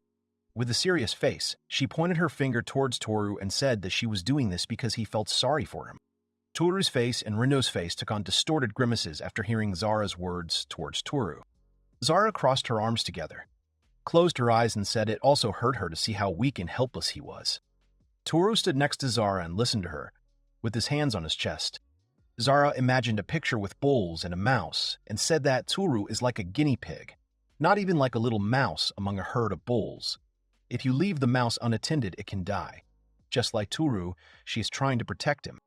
Rindo snapped and shouted that Zara's stories were too banal to be true. She calmly replied that she was tired of Rindo and that her story might be banal. She didn't see anything wrong with it. Tooru got nervous. He was surprised that Zara had been treating him this way all the time. She coughed and said that at first she was actually annoyed by the fact that Tooru was plain and puny. She went on to say that she was surprised by the fact that he was still able to survive. Tooru thanks Zara for being straightforward. Zara put her hand to her chin again and said that she thinks the guys are too fixated on this. They need to stop paying attention to it because they have more important problems that need to be solved. Zara starts coughing very hard from the wrong person. She covers her mouth with her hand. The guys came closer to her out of fright. Zara removes her hand from her face and a trickle of blood begins to flow from her nose. Tooru sees this and gets very scared. At this moment, Zara's body stops obeying, and she staggers from side to side. Tooru doesn't understand what's going on with Zara. Zara was led away, and Tooru rushed to meet her. Rindo stands still and watches the situation. Tooru jumps towards the falling Zara. He finds himself on the floor first, and Zara's exhausted body flies at him. She lay on his back. Her eyes were open. Her body radiated jets of steam. Zara imagines Tooru catching her in the air, saving her from falling, holding her by the waist, and then picking her up altogether. Zara says that the moment has come when she found her prince on a white horse. He says that now is not the right time to talk. Tooru held Zara's stomach with one hand and lifted her behind her back with the other. She began to calm Tooru down and says that there is no need to worry. She just ran out of strength, which she spent too much last time. Tooru loomed over Zara. They looked closely at each other, and Tooru shouted that if she had energy, she would feel much better. Did he understand this moment correctly? Zara's eyes were wide open in surprise. Tooru's face was a few centimeters away from her. He took her head in his hands. His mouth was open and intended to kiss Zara to fill her with energy. Zara abruptly puts her hands in front of her and covers Tooru's mouth with them. Zara said it was commendable that Tooru had taken the initiative himself, but they couldn't do it right in the school hallway. Tooru didn't understand what was going on. Zara, with blood in her nose, continued to say that her energy is now at the lowest level, and in order for her to be able to move on her own, she will need to give all her energy. Zara didn't want to do that. Zara says it will be unfortunate if she and Tooru are both left exhausted. In that case, Tooru suggests taking Zara home. Tooru took Zara by the arms from behind and began dragging her along the ground while he was shaking all over from the weight. While Tooru was carrying Zara, she said that they were lucky that their kiss did not take place. Otherwise, he would have been completely exhausted. Tooru was carrying Zara and crying from the weight.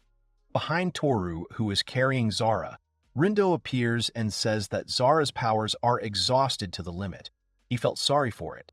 Zara and Tooru looked up at Rindo standing in front of them. He glared at them angrily and said that in this state he could easily defeat Zara. Tooru looked at Rindo with fear. Zara agreed with Rindo's statement. Rindo put something on the floor in front of the guys with all his might. It was a piece of paper with magic symbols and inscriptions painted on it. Tooru jerked in surprise. Zara watched with indifference. Tooru put Zara between his legs and wrapped his arms around her. Rindo held out a piece of paper to Tooru and said that he should put his hand on the piece of paper that he gave him, and then presented the place where Tooru would like to be. Rindo told him not to delay, where Tooru would like to be. Rindo told him not to delay. Rindo's hand was on a piece of paper with symbols, and Tooru's hand reached out to him. He put his hand on the piece of paper and said that he would like to be in his room.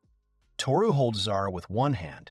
With the other, he holds a piece of paper which was also touched by Rindo. A bright light appears around the guys, and they are transported to Tooru's room. There was a chair, a shelf on which books were lying. Tooru was delighted. Zara was put on the bed, her head was on the pillow, and she was covered with a blanket. Tooru was sitting next to Zara. Rindo was in the doorway, and said that Tooru should not worry.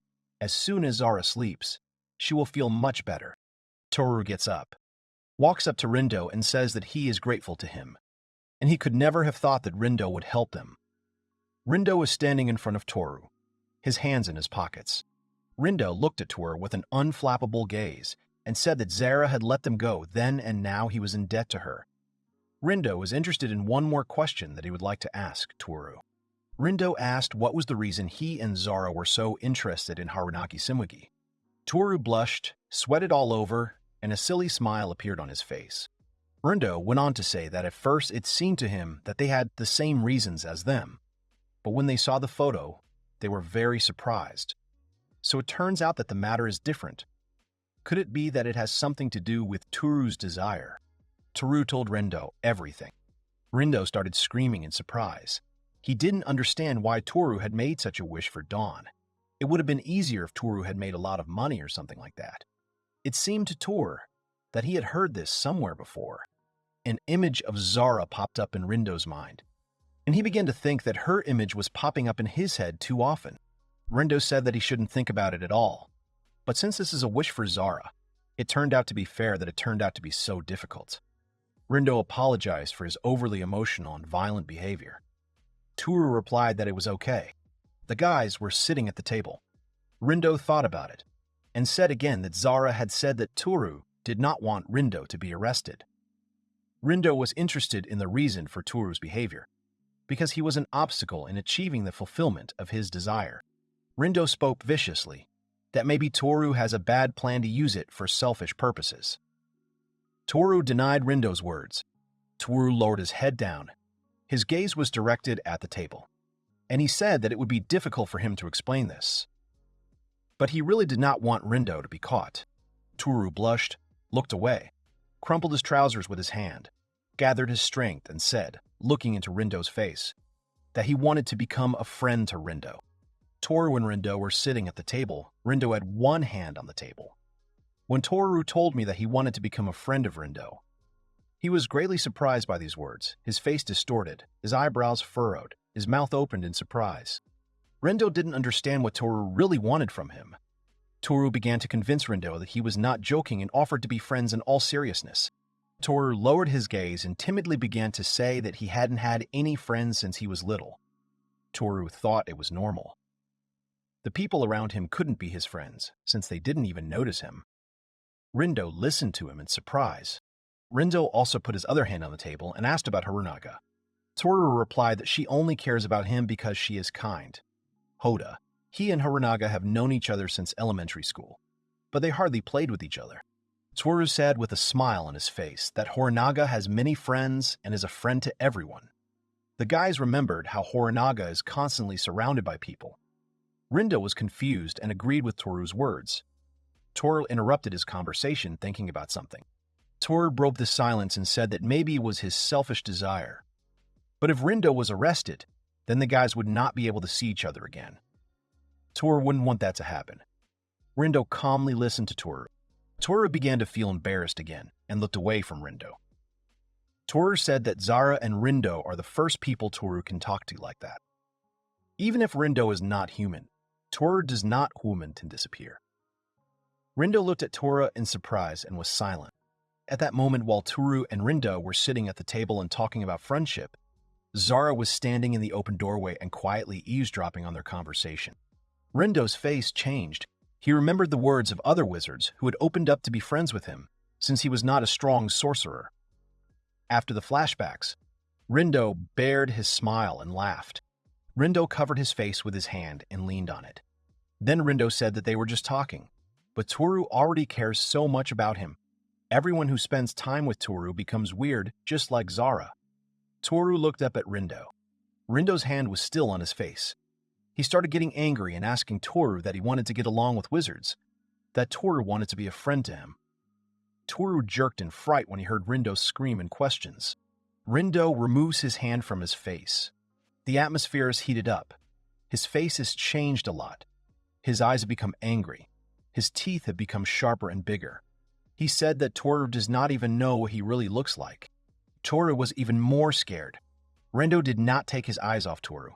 He said that if Tooru wants to play friends, then he should do it with other people, and wizards will never be able to get along with people. Rindo went on to say that this is all happening because the world of humans and sorcerers is very different. Tooru did not take his eyes off Rindo. Toru remembered Zara's appearance when she transforms into a witch and thought about the words that those who live in another world should have nothing to do with them. Toru clenched his hands that were on his lap. He agreed with Rindo's words. Toru, sitting on a chair, lowered his head to the bottom and said that it could not be that such an invisible person like him could get along with such influential people. Toru remembers Zara's appearance again.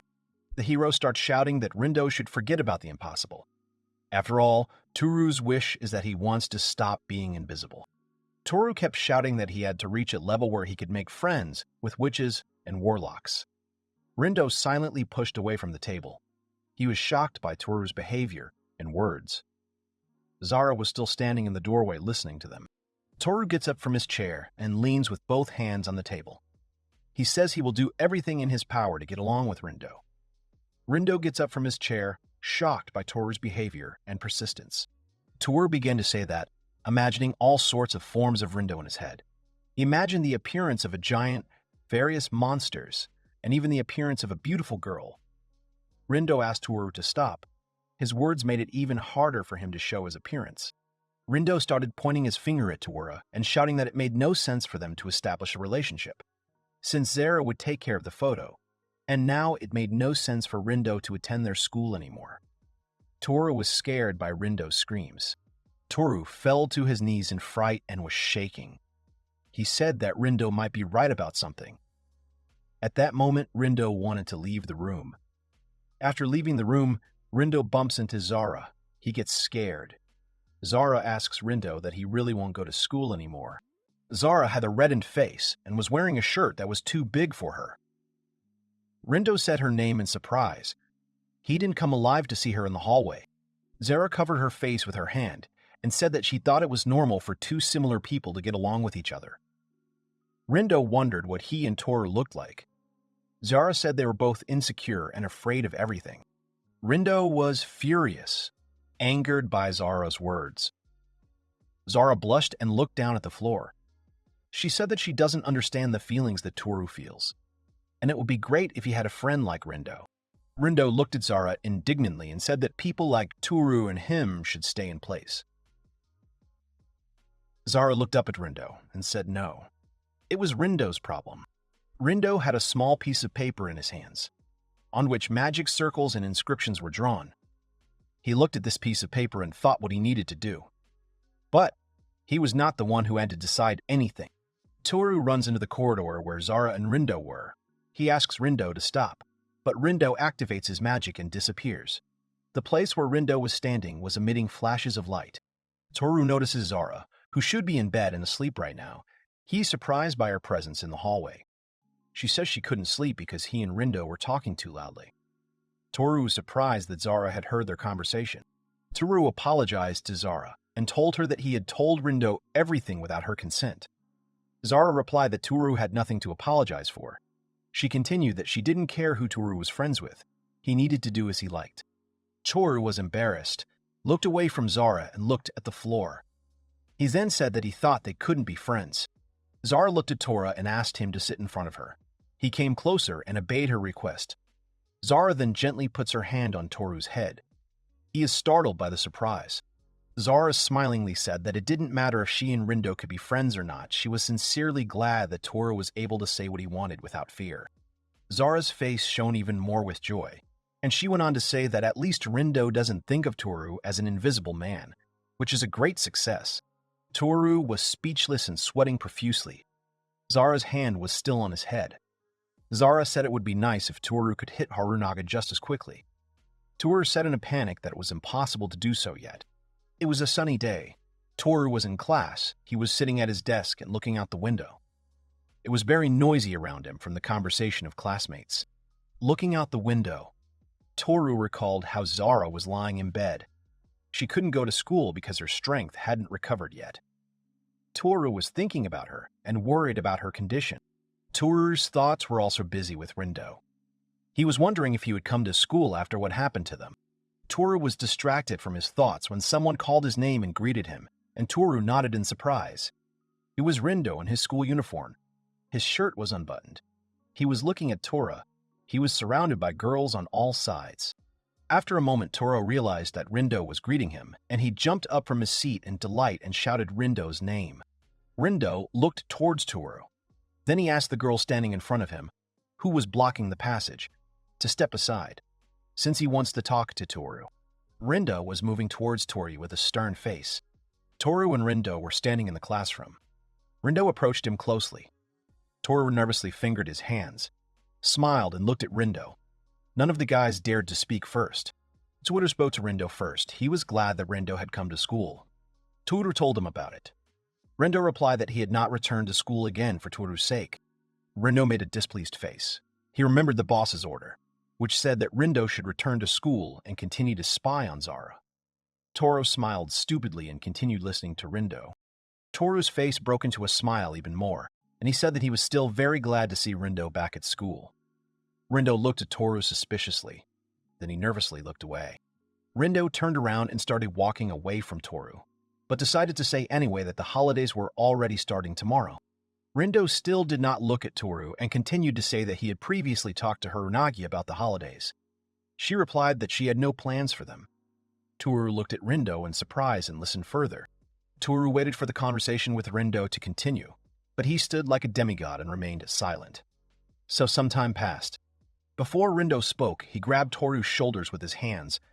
Rindo's face took on an ominous look. Toru was startled by surprise and continued to stand motionless. Rindo's face became even more sinister. He loomed over Toru, and he shouted in a whisper that he should ask Harunaga out on a date somewhere. Toru fell into a state of shock from what he heard. His eyes widened in surprise. At that moment, without waiting for Toru's answer, Rindo calls Harunaga to them and says that Toru wants to tell her something. Harunaga was chatting with the other girls and turned to Rindo. Toru was sweating all over from nerves. Toru whispered to Rindo that there was no way he could ask Harunaga out on a date. It was too sudden. Rindo shouted back in a whisper that until Toru starts showing signs of attention from the relationship, they will not change. Toru didn't understand what was going on with Rindo. Rindo was still in a bad mood. He turned around and started walking away from Toru. Toru thought that Rindo probably just wanted to help him with Harunaga and a date with her. He thought he couldn't miss this chance to go on a date that Rindo had helped him with. Harunaga slowly approached Toru. Harunaga approached Toru with a cheerful and smiling expression and asked what he wanted from her. Toru was confused and began to stutter with excitement. He gathered his courage and said that he had heard that Harunaga had no plans for the holidays. Harunaga stood in front of Rindo and agreed with his words. Toru continued to say with great difficulty that she would not mind if he came tomorrow. On a nervous basis, Toru stopped talking. Toru was covered in sweat from head to toe and looked down at the floor. He began to think about how he should ask the girl out on a date. Panic seized him. He could not calm down in any way. Toru imagines how, with a smile on his face, he will go on a date with Harunaga. But there was an internal struggle going on inside. He didn't want to lie to Harunaga, and at the same time he thought that how could he ask her out even though they are not a couple? Toru was completely lost in thought. He thought that even if they went on a date, what would they do on it? How far could they go? They should have a date nearby so that she wouldn't waste her time. Toru gathers his thoughts and with force and shouts out that Harunaga did not want to study for exams with him in the school library. Rindo is standing behind Toru and is very angry at what he heard. Rindo shouts in a whisper to her that if he is asking a girl out, then he needs to come up with something more suitable than a library. After that, Rindo thinks that Toru's plan cannot be planned. If you think about it, then Rindo himself knows little about dating girls, especially about dating a human girl. Harunaga put her hand on her chin. She looked away. Her look was very thoughtful. After considering the offer, she broke into a smile and said that instead of the library, they could go to some cafe where they could talk and get something to eat. Toru blushed and was delighted. He thought that Harunaga's proposal was something that could just be like a date. Harunaga got nervous and said they could go there if Toru wanted to. Toru replied that he agreed and offered to go to a cafe was a better option. Harunaga took out her phone and showed Toru the cafe. Toru agreed with her choice. The guys agreed to meet there. Rindo stood by and thought it looked like Harunaga was asking Toru out, not the other way around. Harunaga said that she and Toru haven't walked together since they were little, the last time they walked in the park. She is looking forward to this walk with Toru. Toru was taken aback by what had happened and agreed with Harunaga. After the conversation, Harunaga left, and finally she helped Toru with her hand. He waved back at her. Rindo stood behind Toru, his arms crossed in displeasure, and his expression left much to be desired.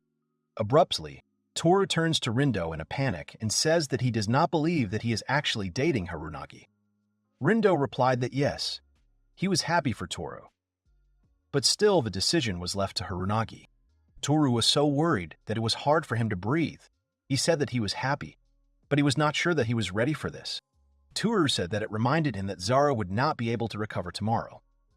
Rindo was surprised that Toru remembered Zara. Rindo didn't understand. He asked Toru why he needed Zara, because he was going on his date with Harunaga. Rindo looked at Toru standing in front of him, who was shaking with emotion, and said that Toru should not tell him that if Zara did not appear on a date with him tomorrow, then he would worry. Toru thought about it and told Rindo that he might be right. Such an outcome of events could also happen. Rindo frowned at Toru and listened to him. Toru shouted that being able to survive a first date without Zara's presence would help him show Zara in a more positive light. Toru kept saying that Toru would force Zara to level him up from a mouse to a golden hamster. Rindo replied, "If you compare the two animals, they will both fit in your hand, whether Toru really wants to associate himself with a hamster." At that time, Zara was lying in bed with her eyes open. She could not fall asleep because she felt that someone was talking about her. It was a sunny morning. Birds were singing outside the window. The alarm clock on the phone was ringing and vibrating. It was 8 in the morning. Toru slightly opened his eyes from the ringing of the alarm clock. His head was lying on the pillow. His hair was disheveled. He was wearing a dark t-shirt. Toru started stretching on the bed. His eyes were still closed. He was trying to wake up. His hand slipped onto the next pillow, and he began stroking his hair on his head. Toru opened his eyes to understand whose hair he was stroking. His hand wrapped around the entire head lying next to him. Zara was lying next to him. She was wearing a light t-shirt. Toru lay and looked at Zara.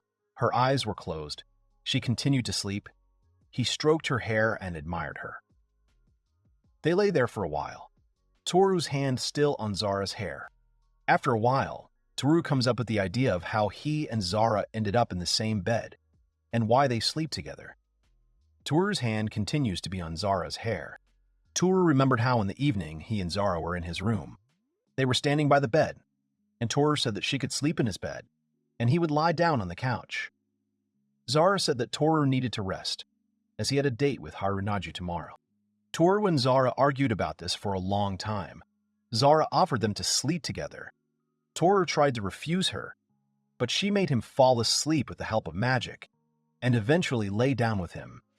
Toru was indignant at such a senseless waste of magical power. Zara opened her eyes a little. She began to wake up.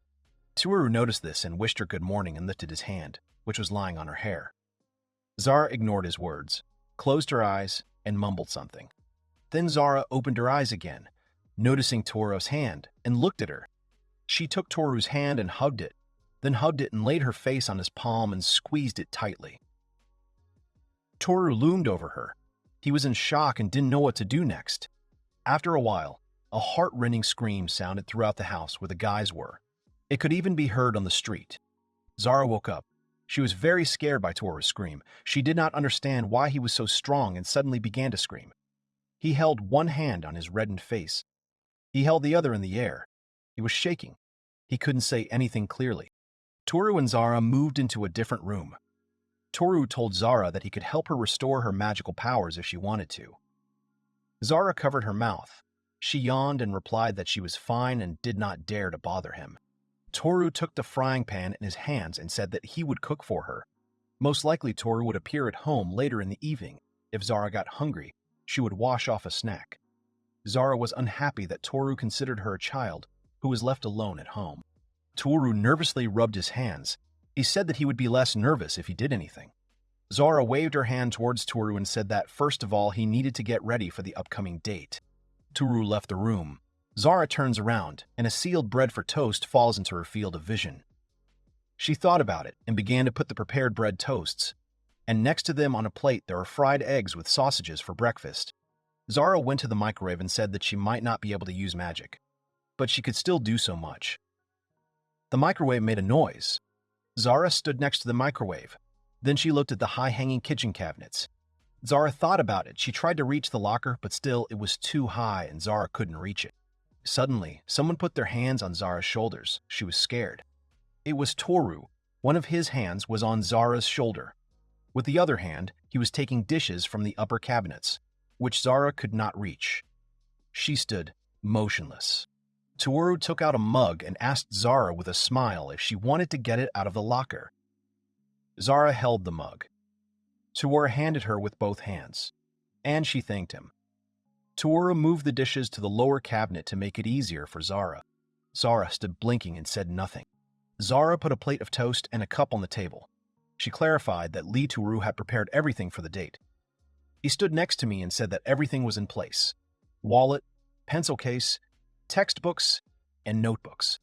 Zara looked at Tooru with displeasure and said that the ones he took were not needed at all on a date.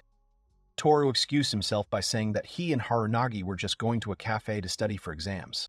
Tooru said confusedly that Harunaga didn't think of their meeting as a date. Zara replied that it doesn't matter where they go. The main thing is that together, and the fact that Tooru took the initiative is very impressive.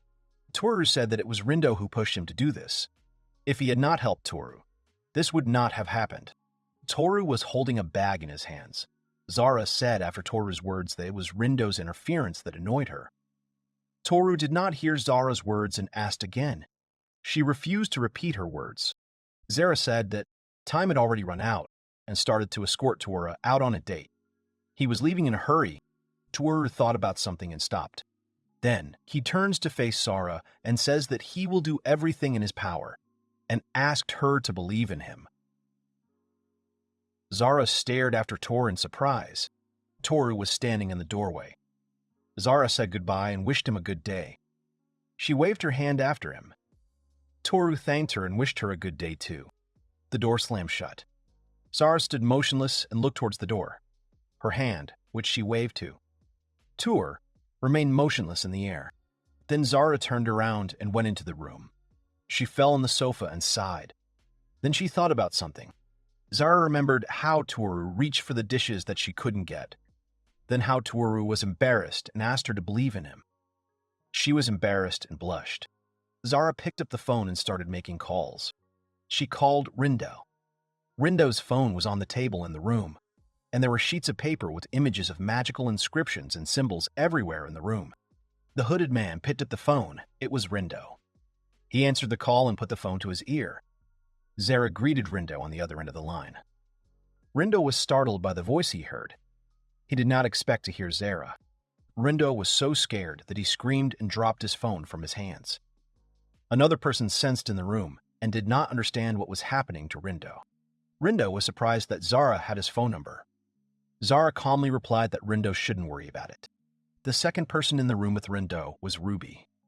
He sat on the floor and waited for Rindo to finish talking on the phone. Zara asked that while she was away, Rindo did whatever he wanted. Rindo guessed that Zara was referring to his involvement in Tooru's date.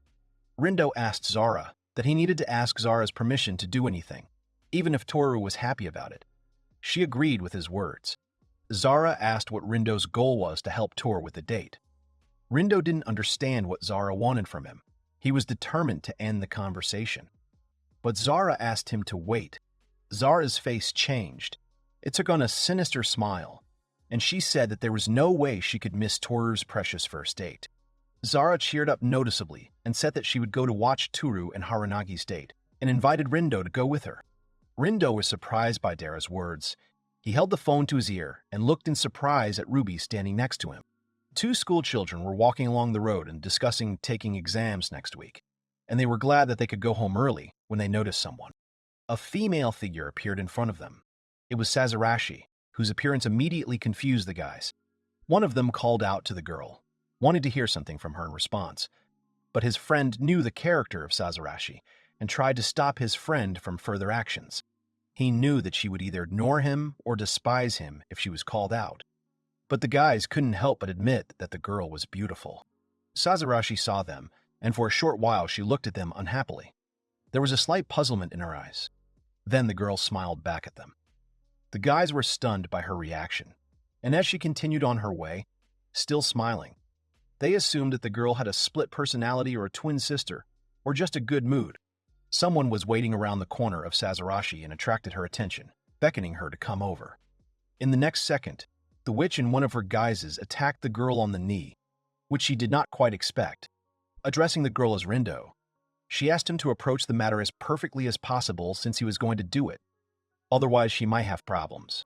The witch Zara explained that someone might have suspicions if the identity she created changed, but Rindo only complained that it was her fault. Discarding other thoughts, the guy asked about the probable motives of Zara's actions. She said that the upcoming important event could be the moment when the curse would be lifted. And for everything to go well, the witch had to keep an eye on the main character, as the one who fulfills the Tooru's wish. But now the girl was in the form of a child, and if she wandered alone it would stand out a lot, which is why she asked Rindo to become her guardian, which he could not understand. He was sure that he could be him in the image of himself, but Zara explained that she would not have to come up with excuses when they were seen together, if two relatives were seen, which could not arouse any suspicion. The witch couldn't help but remind him that she was able to easily control Rindo's actions after she found out his weakness, which he was angry at, seeing how they looked down on him. But, changing the subject, the guy invited Zara to watch the main character's date, to which she shared information about the place where Mugura and Harunaga were supposed to meet. It was to this place that they approached when they noticed that Tooru was pinned down by a large man, the sight of which greatly surprised Rindo. The girl explained that it was not difficult to understand everything that was happening. It was obvious. The main character was sitting on a bench, and a giant was sitting on him. But this was what the witch's friend focused on. She assumed that Tooru sat on the bench because he still had time before meeting Tsumugi. But Rindo could not believe that this man sat on the hero, because he did not notice him, wondering at the ability of Tooru's trouble to dull the nerves of the skin. The guy suggested that it would be very awkward if Harunaga saw her friend in this form, but the witch was sure that this view had been known to her for a long time. But Zara admitted that it wouldn't be cool if Tsumugi started helping Tooru out from the very beginning of the date. So she announced that Rindo had a chance to do something before the girl came. Also, in response to his surprise, the witch suggested that it was Rindo who did not want such a date to be ruined, because he was the initiator of this situation. The next second, while Tooru was still pinned down, a beautiful girl walked past him, which attracted the attention of a huge man, and he turned to look at her. The woman was beaming from head to toe as she cast a brief glance in the direction of the giant, but his heart was already completely charmed, which caused him to stand up with a bang in the direction of the girl. While the man stopped in the middle of the street trying to find her, Rindo returned to the witch, enthusiastically asking for her opinion on his actions, which she praised. Tooru, feeling saved, was staggering forward a little more, not paying attention to the road, when he suddenly collided with the girl's chest. Tsumugi was only a little surprised and asked if the main character himself was okay, while he, before he had time to wake up, blushed greatly from the situation in which he found himself. A couple of seconds later, he rarely pulled away from Harunaga, apologizing to her for his actions. But she only asked him to tell her if he suddenly felt unwell. But the young man noted that he does not often leave the house, so he was a little nervous about it.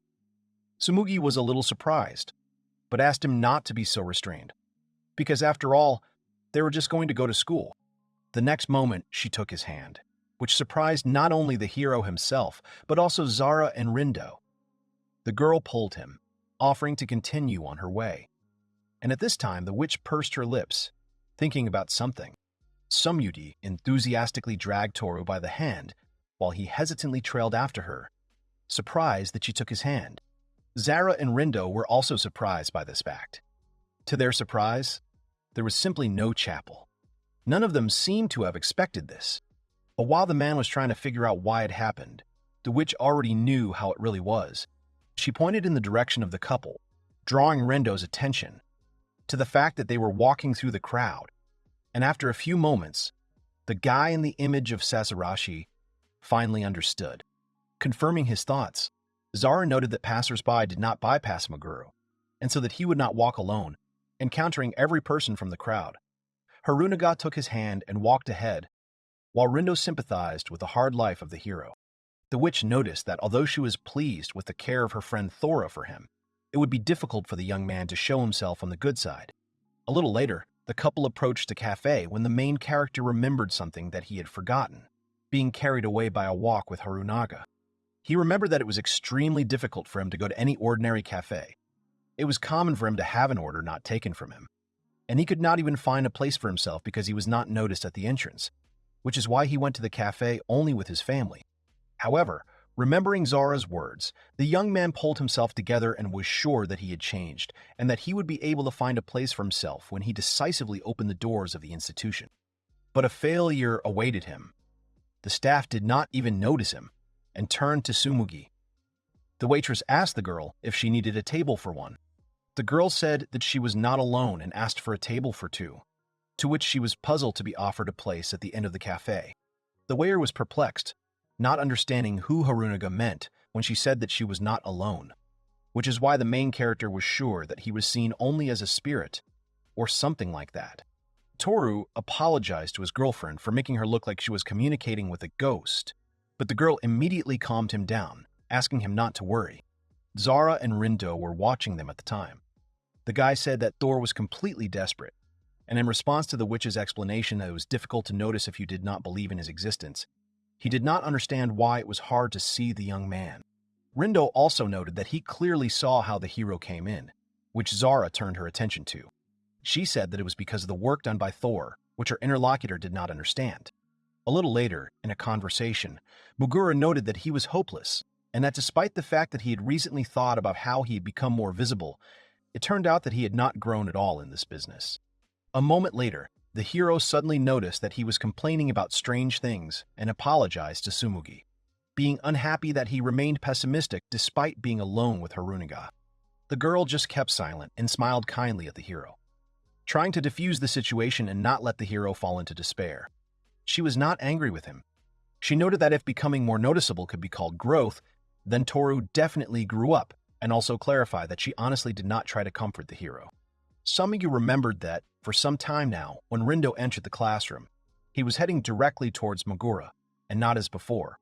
First, he looked at the seating chart to find him. She didn't know exactly what had happened, but she was sure that since Rindo had noticed the young man, he must have tried a lot. She thought that the hero had definitely grown up, and urged him not to get upset. Thus, the girl expressed support for the young man.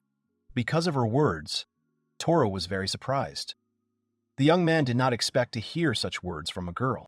At this moment, Harunaga, noting that the guy had tried before, considered it important, and then offered to order something once they came to the cafe, bringing Tooru out of his stupor. Zara watched his agitation from afar, and after a while she asked Rindo about Tsumuga.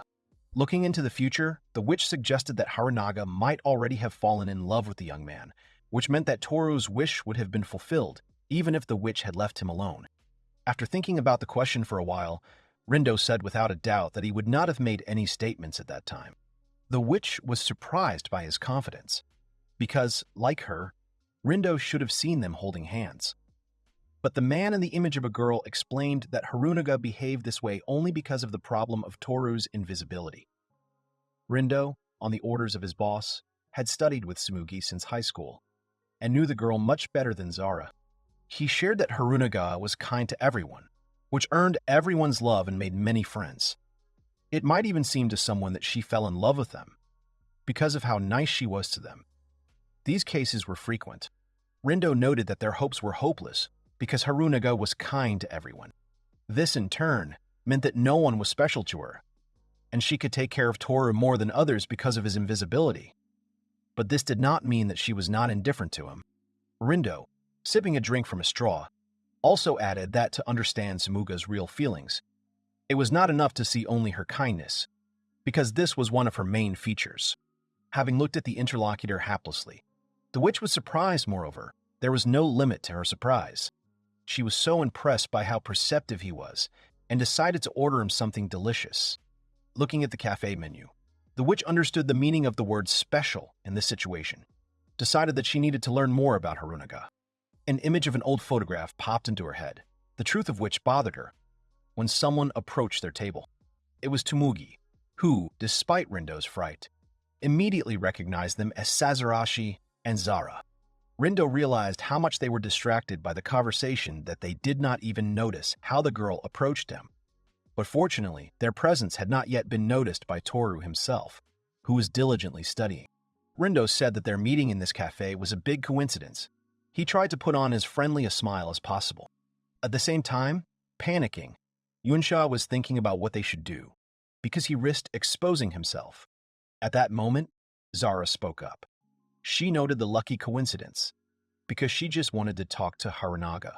Sumigi answered Zara's request to talk. She agreed, but Tooru was waiting for her, so she didn't want to waste much time. After taking a closer look, the witch asked the girl what she thought about Mugura. Rindo, in the image of a girl, was surprised by how simply and abruptly Zara got right to the point, while Tsumugi was thinking about what to say. But her thoughts were short-lived. She replied that Tooru was her precious friend, while completely not thinking about the answer, which stunned the interlocutors. She was also sure that the girls sitting at the table with whom she was having a dialogue thought similarly to her, and assured them that they could not worry about Tooru. Harunaga also added that she would not tell the young man that she had seen them in a cafe. She was smiling as she said this. And then, looking down, the girl said that she was happy that they cherished the Torah. At these words, the witch's gaze became prickly. Under the vague gaze of the witch, the girl retreated back when Rindo offered to get rid of her, instead of trying to reason with her with such a protective parental attitude. After thinking about the situation a little, Zara agreed with Rindo's arguments, but it still didn't fit into her head. But the next moment, the witch looked at the happily chatting couple. She carefully studied the atmosphere around them. In the end, she decided that they should have fun that day, so she didn't want to bother them, and offered Rindo a cake, which surprised him. Some time later, Tsumugi thanked the young man for the invitation to take a walk, but he only worriedly reminded her that she was the one who took care of him, and even helped with his studies. But she said she did it of her own free will. Before saying goodbye, the girl mentioned that they were studying that day because exams would soon begin. She then added that next time she would like them to just take a walk together. This request did not immediately reach Thor, but when he realized it, he was immediately shocked and blushed. Then he hurriedly agreed to his girlfriend's proposal, after which they went home. Rugura walked towards his house thinking about how Tsumugi said they could hang out together again, and thought that despite the likely bunch of mistakes, everything went pretty well.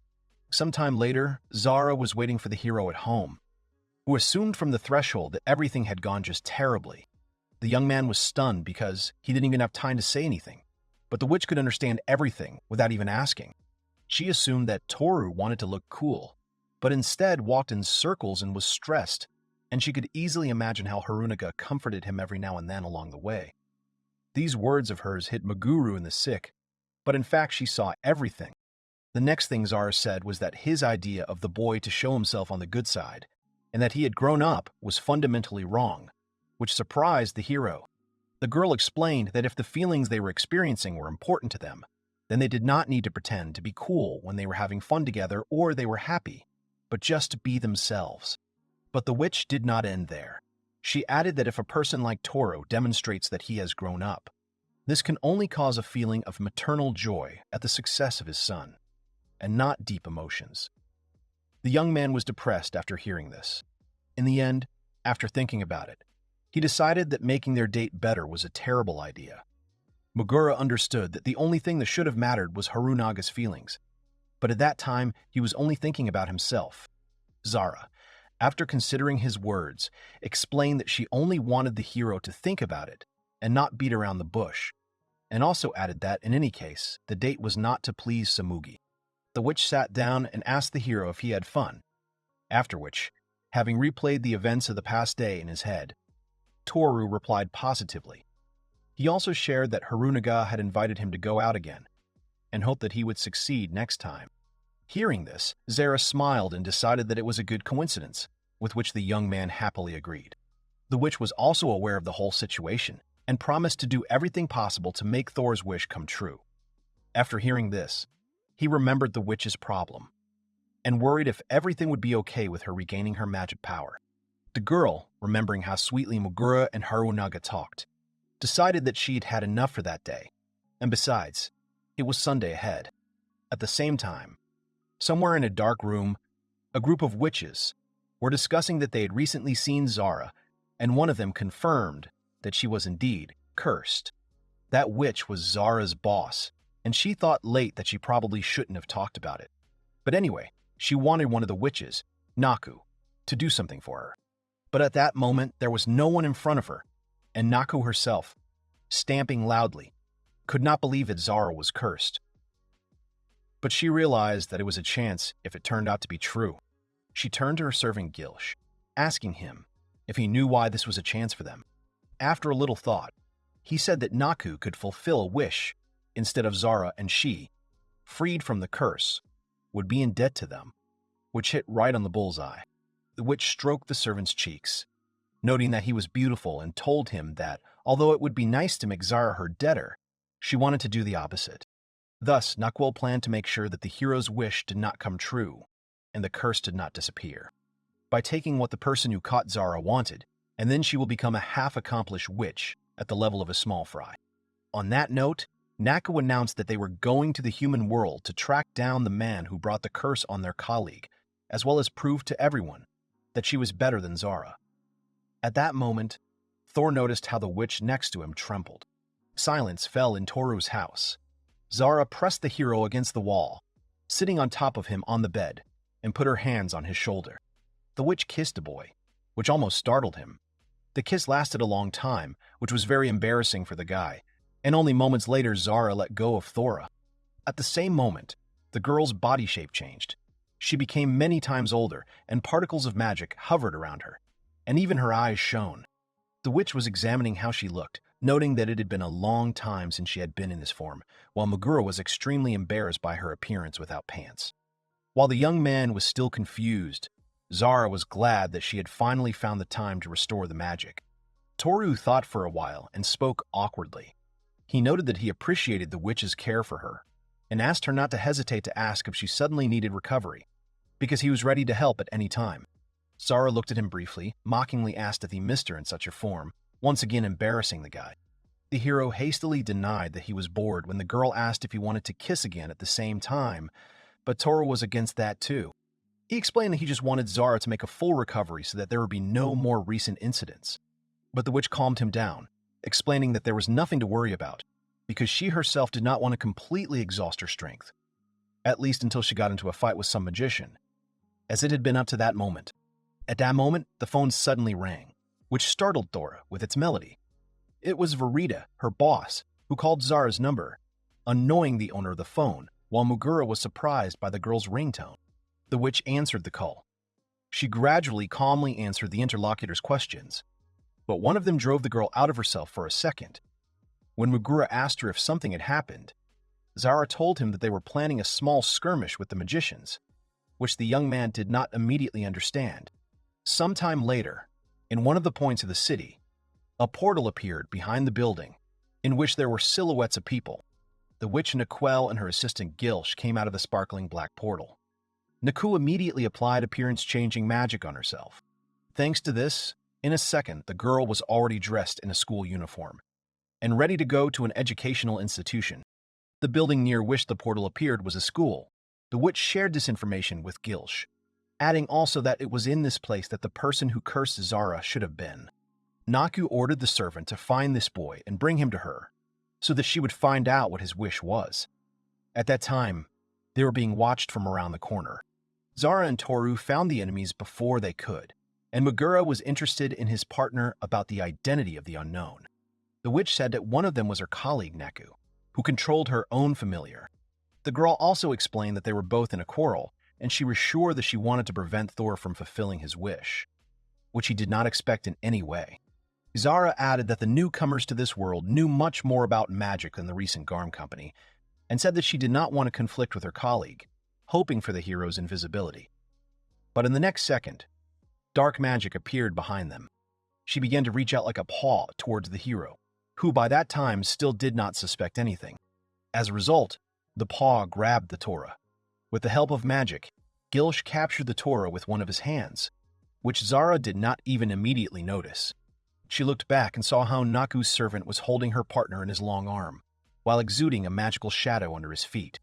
Nakwell approached them, telling them that Verita had already shared that they were an extremely inconspicuous couple, but added that she could always look for sounds and smells to find them, which they did, taking Zara's scent. Upon hearing this, the witch looked at Gilsh accusingly. She assumed that he was a man of peculiar hobbies, because he was the one who smelled her. But when she heard this, Naku was very indignant. She explained that she just made him remember the smell of Zara's personal belongings, which seemed even more strange to her, not understanding where they even got her personal belongings from. Nakwell said that the girl left magic tools in a bag on her desk, which was a gift for which she never returned, so Naku brought them to her. After she thanked him, Zara suggested that they return back, but her interlocutor was opposed, because she believed that she would do a favor to a colleague by returning at that moment. But Nakul decided to make it clear what kind of situation Toru and his partner actually found themselves in. The girl is capturing a guy with the help of magic in a huge shadow ball. Dark energy enveloped the guy from head to toe. Suddenly, a ball of dark energy closed around Toru's body, and Zara's face expressed shock and great surprise. Zara did not expect such an outcome of events when the boy disappeared into the unknown shadow space of Gilsh. Naku mocked her colleague, believing that it was a shame to lose someone who was dear, and announced that she would let him go, only if Zara told about Mugura's desire. But in the next second, the witch trembled. Gilsh also instantly stood up for the lady. Zara was absolutely furious that someone had dared to take the Torah from her, which stunned Aquil because she had never seen such a reaction from a colleague before, and probably expected a completely different outcome of events. A heavy silence hung between Zara and Gilsham and Nakwell, who kept their distance. Naku was surprised because she did not expect her colleague to be so angry, doubting even that it was really her, a witch who did not even care about the 100-meter hole dug around her house. At that moment, Zara broke the silence, assuming that her opponent's goal was to defeat herself. Given this fact, the witch offered to arrange a competition. If Naku wins, then she was ready to tell her everything that interested her. But if Zara wins, then they will immediately return Torah. When Nakal was outraged that she did not set the conditions while having a hostage, the girl cut her off, mocking her lack of confidence in her opponent's victory.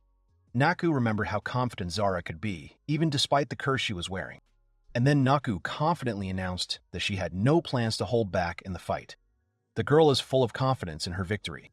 Immediately after that, she used magic to summon the two-headed serpent dragon Amphisibana to attack the enemy. It was an S-class monster born from the blood of the jellyfish itself, from whose poisonous fangs it was impossible to get out. But Zara knitted a cute butterfly bow from this monster to everyone's surprise. Declaring that this was just the beginning, Naku summoned another two-headed monster, the demonic dog Orthus. But as soon as he ran up to his opponent, obediently gave a paw on command, and was dressed in a bow made of a snake. When Gilsh himself opposed the girl, he abruptly rushed towards her, intending to take her by surprise. But she pushed him far to the side with a light movement of her hand, which caused the indignation of her opponent. After all this, Zara sat on the defeated Gilsh and invited her colleague to surrender, because Naku could just return the Torah to her and they could play later. But Naquel did not want to be looked down on, and declaring that she could still fight, she began to activate huge magic circles, accompanied by crackling and thunderbolts. She summoned the giant of lies and deception Geryon, demanding that he prove himself and defeat the enemies. And while Naku's servant was trying his best to stop her, Zara noticed that such massive magic was too noticeable. At the same moment, the lock of the door from the school began to open next to their fight, startling the sorceress conducting the spell. The girl panicked, remembering that there was a human school nearby. Wasting no time, Zara swiftly picked up her colleague in her arms and jumped up, rushing away from the risk of being seen by a person. When she landed on the roof with Naka in her arms, one of the teachers came out of the building. He did not notice anyone around, and scratched his head in bewilderment, because he definitely heard a fight in this place. A little later, on the roof of the school, shadow magic formed in the air, and surrounded by magical sparks. Toru suddenly appeared. Finding himself in an unfamiliar place, the young man was trying to figure out where he was while Zara greeted him, at the same time mocking the loser. After a couple of minutes, Nakao accepted her defeat, and while Gilsh was combing her hair, she complained about how unsuccessfully and shamefully she lost, allowing Zara to do with her what she wanted, so also to be saved. She definitely wanted to repay this debt, and was ready for anything, even to boil in a magic cauldron. Zara thought about the situation and said that she didn't care about anything since Toru returned. But speaking of duty, she came up with something. After that, to everyone's surprise, she decided to tell about Mugura's desire, wanting to send the arrivals far away. Some time later, the witch sighed heavily, lying on Thor's lap. Now she had the image of a small child, because she was very tired, although she retained a lot of magic, compared to the last time. At this moment, the young man anxiously inquired about Zara's motive when she told Nak that she even panicked from despair about his desire, to which she apologized, assuming that his desire should have been a secret. But the guy explained that it was in the interest of the witch to keep this secret, which she still told, which is why he was thinking about what the girl lying on top of him was up to. Zara looked at the hero thoughtfully without taking her eyes off him. There was complete thoughtfulness on her face. Zara then explained that she couldn't use magic as freely as she used to, and suggested that it would be nice if other magicians and witches could help her. In response to this, Toru said that the two had recently been defeated. Zara would not help them the same way Rindo did, which she agreed to. While Mugura was completely confused, the girl said that they would wait a little, because Niquel and his servant probably already had to come up with at least some kind of plan of action. Sometime later, within the walls of the school, a girl joyfully approached Tsumugi. She was none other than Naku, who, accompanied by Gilsh, forced Harunaga to go home together after school. Everyone was surprised by her appearance except Zara. Tsumugi immediately remembered the exchange student Naku Kurato, under whose identity Naquel, happy to be remembered, entered the school. Rindo noticed that it was Naquel, a witch who belongs to the Magic Bureau, and was surprised why she was at school. At this time, Naku was thinking about her plan, which could not be bad, because they had developed it themselves. According to this plan, in order to prevent Mugura's wish from being fulfilled, she needed to prevent Tsumugi from falling in love with Tora, and therefore needed someone else to fall in love with. Thus, she accepted the challenge of a colleague, planning to take the hero's girlfriend away and tie her in love with some other person. Zara did not think that Naku would come up with such a plan, to which Rindo was greatly outraged that, thanks to her, the number of troubles had once again increased. But the witch explained that it was necessary in order to learn more about Harunaga. She also understood that in order to set Tsumugi up as someone, Naka needed to get to know her better, and it would be nice if she would move the whole process. Toru suggested that this was why Zara provoked her colleague, but the girl clarified that she did not expect such great enthusiasm from her, because she was too reckless. The witch also decided that it would be nice if Naku found out about a photo similar to Tsumugi found in a recent incident, but she understood that there could be complications with this. At that moment, a schoolboy burst in, shouting about the bad news, and he was shouting about it quite loudly. According to him, Harunaga was abducted, and at that moment she was being taken away from the school grounds. Toru was immediately more shocked than everyone around him, who were also quite surprised. At that moment, a crowd gathered not far from the guys, who were discussing a well-known guy who appeared on the school grounds. Mugura immediately wanted to go to her rescue in a panic, while Rindo was discussing the situation with Zara. They knew that Naku, who Tsumugi was with, could not use magic on people. At the same time, the boy, who let everyone know about the kidnapping, had questions about why he did not follow them and did not try to do something. The young man knew that the kidnapper was huge and intimidating. Upon hearing this information, Rindo suggested something, and wanting to test his thoughts, he entered into a dialogue with someone who wrote that he could not wait any longer. The man's worst expectations were confirmed. The kidnapper was his boss. Some time ago, in the middle of the schoolyard, Naku found out from Samuga about her personal preferences in the ideal guy for a relationship. For example, in his height or abilities, which made the girl remember similar questions from friends earlier. She said without much thought that she would prefer a kind guy, in which Naku determined the existence of meaning. But the witch also clarified that, although the answer was not bad, it lacked specifics, even if the object of adoration was not a person, but some toad, dragon, or something else that did not meet with a response in Harunaga. At that moment, before the girl could respond, a heavy, huge hand landed on her shoulder from behind. He was a huge and tall man. He looked like a rock against the background of a small and fragile Tsamuga. And finally, he found the purpose of his search, Tsumugi, which he told her with a malicious smile. Before the girl could recover, he grabbed her by the hand and led her away in an unknown direction. Saying that they would leave for a while, Nakwell helplessly watched them. She ordered Gilsu to return Harunaga. The young man was already about to carry out the order given to him by the hostess, but he suddenly felt something, and when he turned around, he noticed that someone was standing behind the witch. The unknown man magically wrapped sharp strings around the girl's body and explained that if she moved even a couple of millimeters, he would use them without hesitation. While Nakwell was shaking, he said that the strings would disappear in 5 minutes and moved away from the scene. Sometime later, Zara and the others found them, and the witch could not help but note that such an outcome was a disgrace for her colleague. But she only referred to concern about all sorts of little things. Thinking about Garm, Zara mentioned his stubbornness when it came to important things, and couldn't help but point out that his plan was pretty good, but Tooru reminded them that they didn't have time. Rindo replied that if they wanted to save Harunaga, then they should have stopped throwing words around, because his boss was ruthless towards women. Mentioning Rindo's boss, the witch assumed that he knew where he went, but the magician refused to say because he did not know this, and if he did, he would never have said, because he was not a traitor. At that moment, Tooru lost his patience and rushed to look for his girlfriend, which everyone was very surprised at.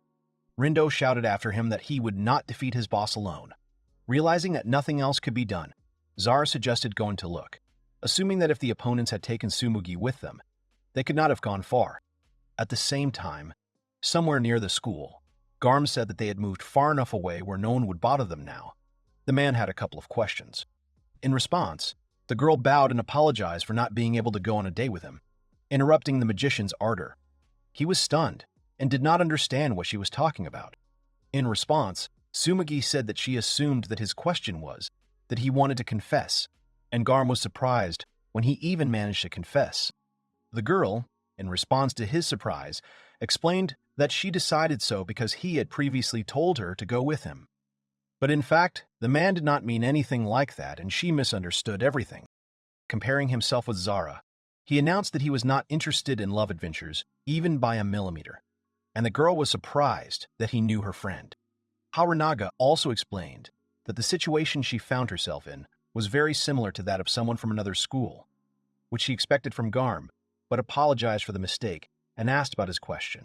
Suppressing his indignation, the man remembered why he had started all this at all, and began talking about a copy of the photo, wanting to know if the girl remembered something about it. But, suddenly, a rumble was heard from the side, which interrupted the man. He looked away in disbelief, looking for the source of the sound. A cat came up to them, and then a couple more, which already began to scare Garm, while Tsumugi admired the cute cats. A couple of seconds later, they were surrounded by a huge number of meowing cats. Because of this, the man was scared, and, picking up the girl, he rushed to run from the cats chasing him. These animals were Naku's familiar, who finally found Garm and asked him to calmly leave Tsumugi, and then kneel down and kiss the ground. At that moment, Harunaga said with interest whether all these cats could belong to Kurato, to which Garm shouted at her not to say all her thoughts out loud. After that, the girl decided to ask why they were running away at all, which the man impatiently explained by kidnapping. He shouted that he could not lose, because he had already taken a great risk after meeting Tsumugi, when Harunaga tried to clarify this, because she did not understand what he meant. Garm said that Zara wanted to know some information that she did not have, and that it would be difficult if the schoolgirl knew this information. It was because the witch didn't tell him anything that the man came by himself. At that moment, Zara overtook them. The girl was very unhappy with the man's behavior and shamed him. She also notes how noisy Garm was. She added that she also needed to learn a lot of things, but Tsumugi was primarily a friend of Tooru, which complicated things. Noticing the escalation of the conflict, Harunaga urged them to do without a fight, to which the man immediately asked her to remain silent.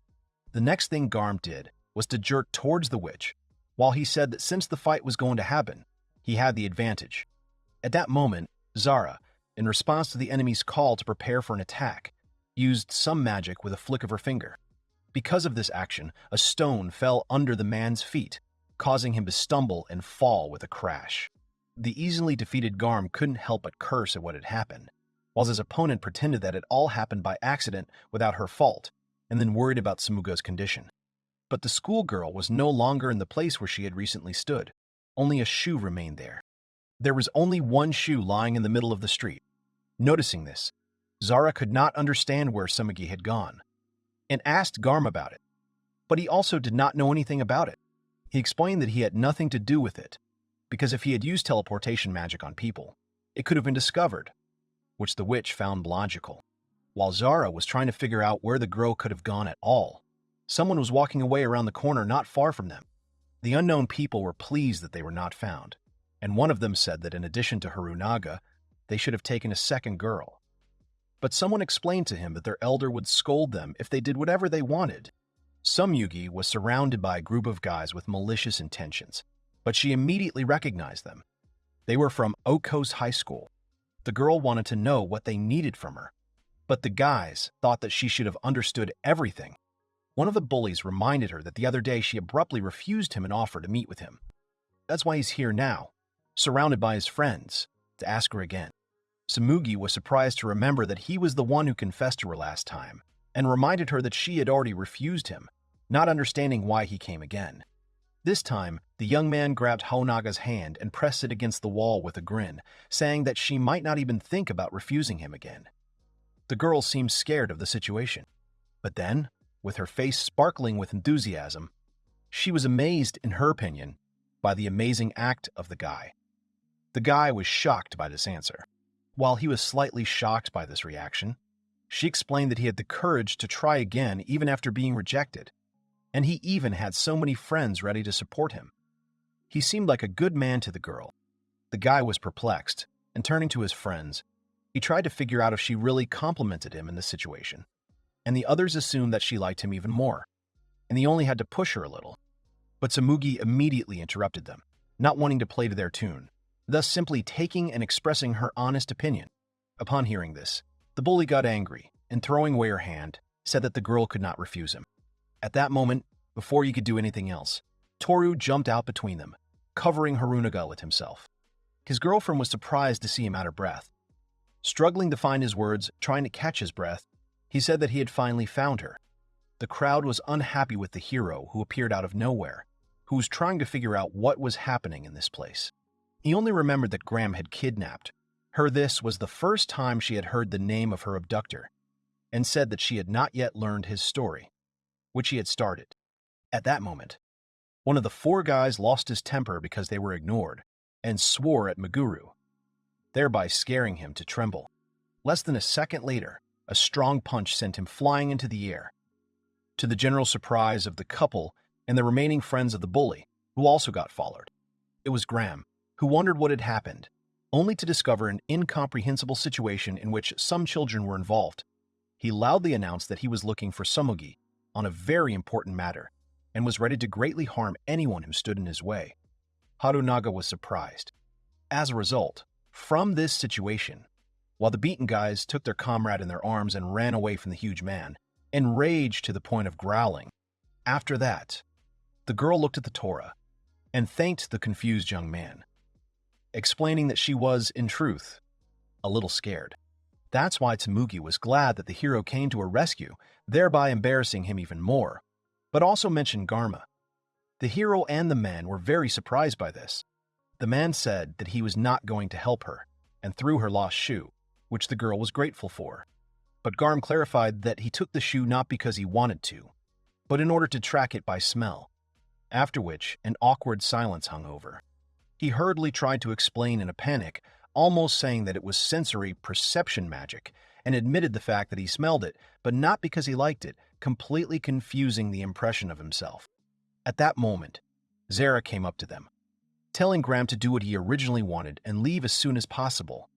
But the man was not happy to see her. He expected that she was in his place to stop him again. But she only asked to be called Sazerashi, assuring him that she did not plan to stop him. With the next action, she lightly waved her hand and handed over photos of Tsumuga, in which she was surprised to recognize herself. She was not the only one surprised when Zara, for clarification, said that Graham had found a notebook of someone from the girl's relatives, but did not know who was its owner, and came to find out about it from her. Zara asked the man in disappointment what he was thinking at all, because he could just show the photo without sniffing Harunaga's shoe with her baby photo in his pocket, greatly annoying him. Meanwhile, Graham didn't understand why the witch was helping him out of nowhere, but she just wanted to repay him for saving a couple. While they were talking, Tsumugi remembered something. She had an old image or memories from her childhood, which hinted to her how long ago this photo was taken. Going back to the past, when Tsumugi was still a small child. In the park, the girl looked puzzled somewhere. She was approached to ask what was wrong when she noticed that the child she knew was not where he usually sat and read a book. A certain adult explained to her that this boy was no longer in that place, and most likely would never be again. And then, moving on to another topic, he asked me to take a picture of the girl as a keepsake on such an important day. Sometime later, Harunaga woke up from a sudden rush of memories when someone called her. It was Zara who asked her if she remembered something about the photo when the girl couldn't find the words. Tsumugi said that the photo was taken somewhere in the park many years ago, and also added that she did not remember exactly who exactly took this photo, but she remembered that the camera was quite strange. After that, the girl didn't think for long and awkwardly asked what they planned to do with this photo next. The witch thought about it, and then, after thinking about the question carefully, Zara said that she was no longer of any use at all. But they also never found out who was the owner of this photo, so it was worth leaving it, which Tsumugi agreed with. The witch asked if it would be convenient for Harunaga if they kept him. The girl says that's not the point at all. Then she says that she was thinking about something else entirely. She was sure that this photo was worth throwing away. These words caused some confusion among the others, but after seeing this, Tsumugi asked them to forget about it and hurried home. Zara wanted to accompany her, in case the recent guys would bother her again, but the girl planned to go down the same road and say goodbye to everyone, at the same time thanking them for everything, leaving them puzzled. The witch suggested that the schoolgirl knew quite a lot about photography, but did not want to get it out with a bad action, as suggested by Graham, who she advised to learn how to communicate with people. Tora was genuinely worried about his girlfriend, which did not escape Zara's gaze. She blamed Garm for this with her eyes, who did not admit his guilt, explaining that this was why she wanted to save the photo. But now they could look at the dark side of Harunaga's personality. Then she turned to the hero. She explained that, as one could already guess, Tsumugi had some kind of secret that connected her to another world of magic. Looking towards the huge man, she said that they would try to reveal the secret no matter what, but she did not care about this one. And that's why she decided to entrust the choice of further actions into the hands of Thor. The witch added that if he wanted to find out this secret, then they would also look for him. But if not, she was not going to get into it and let Garm and his gang get into it. After a couple of moments, she asked him to give an answer, after which he said that nothing could be done, because he would not be able to reveal the girl's secret. Zara clarified whether he was really calling to just take and leave everything as it is, without even trying, forcing the guy to think hard. Garm thought about it. After some time of reflection and silence, Garm shouted at the hero, drawing his attention to himself. He wanted to tell him something. He said that if knowing someone's secret was something bad, then you could just find out about it and pretend you didn't know anything, hitting this simple Tora and Zara combined. The man also added that the young man had to find out as many secrets as possible about the girl he was going to meet, thus finding out all her weaknesses that could be used to discuss the interlocutors. But despite how terrible it sounded, Zara admitted that he was right in some ways, because knowing someone's weakness was always useful. After that, she started arguing with Garm about whether Mugura was a sissy. At this time, the guy was thinking about everything, remembering at the same time the recent look of a friend, and said that he obviously wanted to know her secret. He was kind of curious, but he couldn't see Harunaga in such an awkward way for her, realizing that she was worried about something. Tooru felt that he should not turn a blind eye to this, so he asked Zara and Garm to help him solve the secret of Tsumuga. After that, the witch looked approvingly at the boy, but he, with embarrassment on his face, added that if this secret turned out to be something very personal or embarrassing, he asked to be made to forget about it despite the risks. Zara considered this sincere thought, realizing that he was ready to forget something that might be connected with the world of wizards, and turn out to be something useful. The witch's silence worried Thora for a while, but the girl said it didn't matter. At that moment, Naquel and Gilsh came up to them from the other side, who had heard the whole conversation and knew that they were looking for something related to the magic of Garm was surprised at how she found out about this magical secret, assuming that one of his subordinates had blabbed everything again. Regarding the magic of El and Tsumugi, Naku said that there was only one place where it could be found out, hinting about it to Zara, who then turned to Thor. She said that she needed to look into the world of wizards for a while, hoping that he would go there with her, but the guy was stunned by this. It's a sunny day. Birds are singing. Tooru is sitting on his bed and thinking about something. After his long sigh, Zara came up to him, worried about his condition. She reminded him that they were going to another world that day, but that was the reason for the young man's concern. The witch added that there was nothing to be done about it because the only way to find out about the photo was to return to the world of wizards. Zara didn't really want to take Mugura with her, but she knew she couldn't use magic without him. Tooru understood that he was a kind of foot charger for the girl, and every time he thought about it, he knew that he would become a burden to her if he could not be useful. After looking at the hero for a short time, the witch assumed that he did not want to go, and said that he could stay, but Tooru himself was against it. The hero did not go back on his words, and among other things, he understood that if he gave up everything at that moment, he would definitely regret it. But anyway, he was still very nervous because going to the world of wizards would probably be harder than going abroad, to which Zara shared that the other world was not as big as it might seem. But Tooru was referring to the place where they first met Garm and his gang, which the witch could not agree with. At that moment, they were interrupted by the doorbell. It was Niquel and Gilsh. Together with Rindo, they came for Zara, who noted that they were just in time and told the hero to get ready. She added that he could go easy, hinting that by past words she did not mean something of this kind. But taking the young man's face in her hands, she said that she needed to be ready. The girl kissed the boy, and then, with a little laugh, she threw him on the bed, greatly embarrassing him, and when he started talking about the doorbell, she decided that those people would wait.